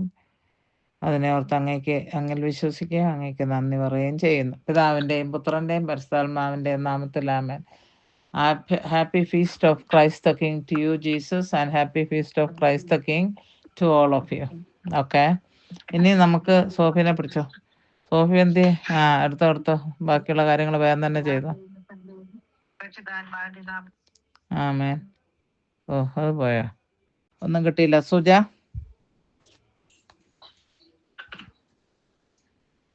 പോയോ? അതുണ്ട്. സുജ ഉണ്ടോ? എന്തായാലും ദർശനം ഉണ്ടായിരുന്നോ? പുള്ളി മ്യൂട്ട് ചെയ്ത് വെച്ചിരിക്കുകയാണല്ലോ. സുജ കേൾക്കാൻ പറ്റുന്നുണ്ടോ? പറയാൻ പറ്റുമോ? പറഞ്ഞു. ഈശോയെ എല്ലാവരും അനുഗ്രഹിക്കുന്നതായിട്ട് കണ്ടു. പിന്നെ ഈശോയുടെ ആ തിരുഹൃദയത്തിന്റെ ജ്വാലകളിൽ തിരുഹൃദയില്ലേ, ആ ജ്വാല അത് കണ്ടു. പിന്നെ പരിശുദ്ധമ്മയുടെ കിരീടം ധരിച്ച അമ്മേനെ. വേറെ കാര്യമൊന്നുമല്ല. ആള് രാജാവാണെങ്കിൽ ആ രാജ്ഞിയുടെ മകനാണത്. അതാണ് വന്ന് പറഞ്ഞത് അമ്മ. അത്രേ ഉള്ളു കാര്യം. കിരീടം ധരിച്ച പരിശുദ്ധ അമ്മേനെ കണ്ടു അല്ലേ? വലിയ കാര്യം. അതെ അതെ, ഞാനിന്ന് ഈ ഗ്ലാഡിസിന്റെ സാക്ഷ്യം ഇട്ടിരിക്കുന്നത് അത് തന്നെയാണ്. ചുറ്റുവട്ടം അതൊരു പെയിന്റിംഗ് ആണ്. ചുറ്റുവട്ടം 12 നക്ഷത്രങ്ങളും നല്ല രസമുള്ള കിരീടം. കണ്ടു അല്ലേ? Price the Lord. അപ്പൊ പരിസ്ഥിതി അത് തന്നെ വലിയ കാര്യം. ഇവിടെ ഒരാൾ കാണാൻ ഒരു ദർശനമെങ്കിലും കിട്ടിയാൽ കൊള്ളാന്ന് കണ്ട് പ്രാർത്ഥിച്ചുകൊണ്ടിരിക്കുമ്പോ അതേ ഒരുത്തി പറയുകയാണ് അത്രേ ഉള്ളെന്ന്. മാതാവിമ്മ കുരിയിടം വെച്ച മാതാവിനെ കണ്ട്, പിന്നെ കർത്താവിന്റെ ചങ്ക് തീജ്വാലയായിട്ട് അത് കണ്ട്. നമുക്ക് ദൈവത്തിന് നന്ദി പറയാം. പിന്നെ എന്തായിരുന്നു? പിന്നൊന്നും കൂടെ കണ്ടല്ലോ, ലൈറ്റ് ആണല്ലോ അനുഗ്രഹിക്കുന്ന. ഈശോയുടെ അനുഗ്രഹവും കിട്ടി. അപ്പൊ സുധ ഞങ്ങൾക്ക് അനുഗ്രഹം മേടിച്ചു തന്നു. ദൈവത്തിന് കരുണയുടെ ഈശോയ്ക്ക് നന്ദി പറയാം. ആമേൻ ആമേൻ ആമേൻ. ബ്രിൻസി പറഞ്ഞോളൂ. നാമത്തിൽ ആമേൻ. ഇന്ന് ഈശോയുടെയും മാതാവിന്റെയും സകല വിശുദ്ധരുടെയും അഭിഷേകം ഉണ്ടായിരുന്നു ഇന്നത്തെ പ്രാർത്ഥനയില്. അത് പ്രത്യേകിച്ച് ഗ്ലാഡിസ് ചേച്ചിയുടെ പ്രാർത്ഥനയ്ക്ക് പരിശുദ്ധാത്മാവിന്റെ നല്ല അഭിഷേകം ഉണ്ടായിരുന്നു. കന്യാടി ഈശ്വരനെ കണ്ടിരുന്നു. അതുപോലെ തന്നെ നമ്മൾ ആരാധന സമയത്താണ് ഇന്ന് ശുദ്ധീരാത്മാക്കളുടെ ഒരു ഫീലിംഗ് കിട്ടിയത്. ഇന്ന് ആരാധന സമയത്ത് ശുദ്ധീരാത്മാക്കൾക്ക് ഒരു വിടുതൽ കിട്ടിയിട്ടുണ്ട്.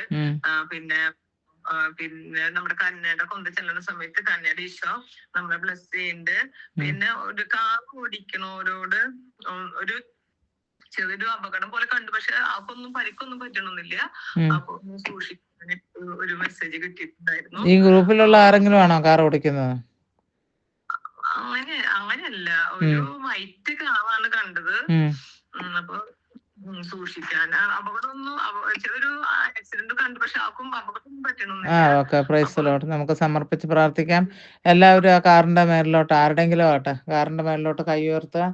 അതേമേ ആ കണ്ട ദർശനത്തിൽ ബ്രിൻസിക്ക് കാണിച്ചു കൊടുത്ത കാറിനെ സമർപ്പിക്കുന്നു. അതിലെ യാത്രക്കാരെയും ഡ്രൈവറെയും സമർപ്പിക്കുന്നു. കർത്താവെ, അവരുടെ ചുറ്റും അങ്ങയുടെ തിരുരക്തത്തിന്റെ കോട്ട കെട്ടി അവരെ സംരക്ഷിക്കണമേ. മരണകാരണമായ കാര്യങ്ങളൊന്നും ഇല്ല. അങ്ങനെ അങ്ങ് കാണിച്ചിരിക്കുന്നു. അതിൽ ഞങ്ങൾ സന്തോഷിക്കുന്നു. ദൈവത്തിന്റെ നാമം എപ്പോഴും ഉയർന്നിരിക്കട്ടെ. അങ്ങയോട് അപേക്ഷിക്കുന്നു, യാചിക്കുന്നു. പ്രാർത്ഥന കേൾക്കണമേ. ആമേൻ. പിന്നെ പറഞ്ഞു. സമയത്ത് നമ്മൾ പുറത്ത് പോകുമ്പോഴൊക്കെ വാഹനങ്ങൾ ഓടിക്കുന്നവരുടെ മുമ്പിൽ വിശുദ്ധ സംരക്ഷണം നമുക്ക് കിട്ടുന്നുണ്ടെന്നും കാണിച്ചു തന്നു. അപ്പൊ വിശുദ്ധ മികാലിന് നന്ദി പറയാം. പിന്നെ ആർക്കാണ്? പരിശുദ്ധ അമ്മയ്ക്കാണോ? സകല വിശുദ്ധര് ഉണ്ടായിരുന്നു. അതൊരു വലിയ കാര്യം തന്നെയാണ്. നമുക്ക് നന്ദി പറയാം. സകല വിശുദ്ധരെ കാണുന്നത് തന്നെ വേറെ കാര്യമൊന്നുമല്ല. ദൈവത്തിന്റെ ഒരു ഗ്രേറ്റസ്റ്റ് ആട്രിബ്യൂട്ടിനെ കുറിച്ചാണ് ഞാൻ പറഞ്ഞത്. കരുണയുടെ രാജാവാണെന്നുള്ളത്. അത് സകല വിശുദ്ധരും എഗ്രി ചെയ്തിട്ടുണ്ട്. അവര് പറയുന്നത് ഞങ്ങളെല്ലാവരും നിങ്ങളെ വന്ന് സല്യൂട്ട് ചെയ്യുന്നുണ്ട്. ഈ ഒരു ബോധ്യം നിങ്ങൾക്ക്, അതാണ് എനിക്ക് കിട്ടുന്ന ഒരു സന്ദേശം. സകല വിശുദ്ധർ ഇന്ന് വരാൻ പാടില്ല. പാടില്ല എന്ന് നമ്മൾ നിയമം വെച്ചതല്ല, സകല വിശുദ്ധരുടെ തിരുനാളിന്റെ അല്ലെന്നല്ല. ഇതാണ് ആ കരുണയുടെ ഇത് പറഞ്ഞപ്പം അവർക്കും അത് ബോധ്യമുള്ള കാര്യം തന്നെയാണല്ലോ. നമ്മൾ പറഞ്ഞതിനോട് എഗ്രി ചെയ്യുന്നു എന്നാണ് അവരാ പറഞ്ഞു വന്നത്. Praise the lord. പപ്പ ഒണനോത്തെ ഓക്കെ. ഓക്കെ. അപ്പൊ പിന്നെ ആരാണുള്ള ആലെ പറഞ്ഞു?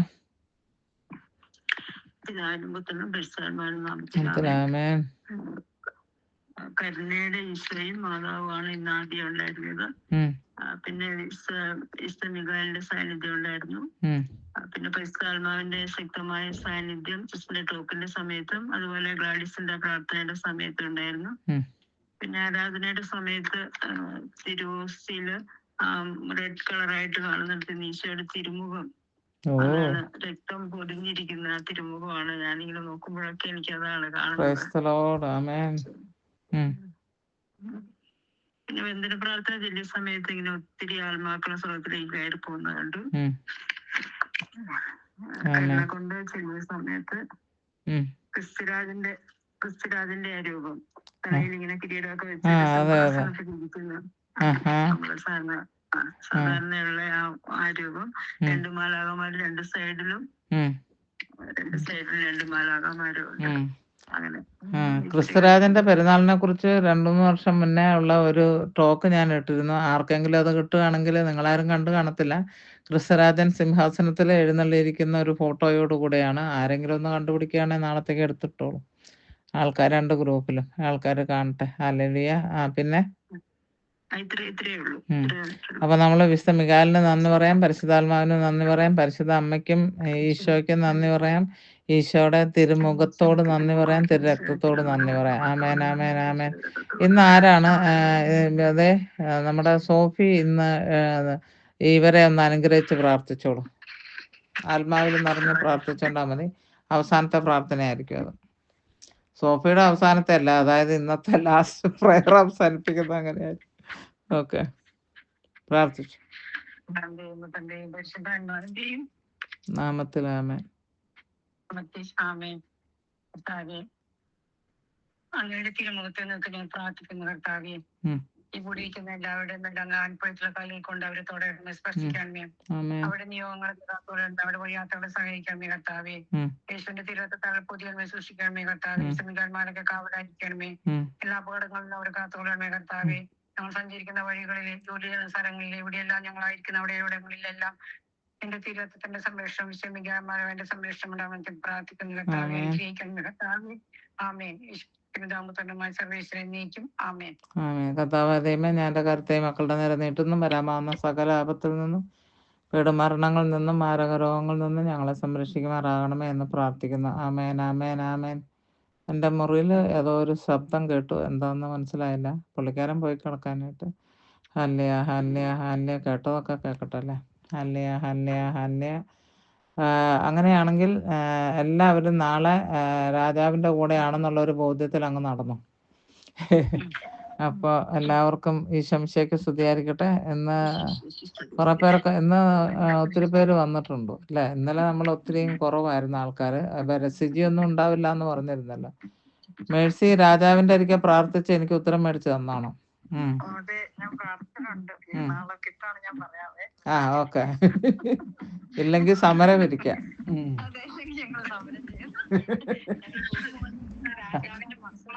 അതെ അതെ, സമരം ചെയ്യുന്നോണ്ട് കുഴപ്പമൊന്നുമില്ല. Hallelujah, hallelujah. Good night, good night Suja, good night Mercy, good night.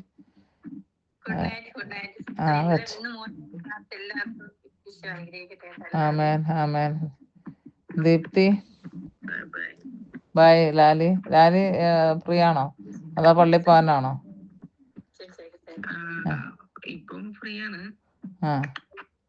ഇന്നിപ്പോ രാത്രി ഇവിടെ ആരാധനയ്ക്ക് പോയിരുന്നേ. അപ്പം ആ ഉറക്കം മതിയായിട്ടില്ലല്ലോ, ആരും എണീറ്റിട്ടില്ല. ആ എന്നാ പോയി കിടന്നുറങ്ങിക്കോ, കുഴപ്പമില്ല. നാളെ കാണാം. ഞാനിപ്പോൾ മെസ്സേജ് നിങ്ങൾക്ക് ഇട്ടിട്ടുണ്ട് നിങ്ങളുടെ ചാറ്റിൽ മറ്റേ ഫോണെന്നാണ്.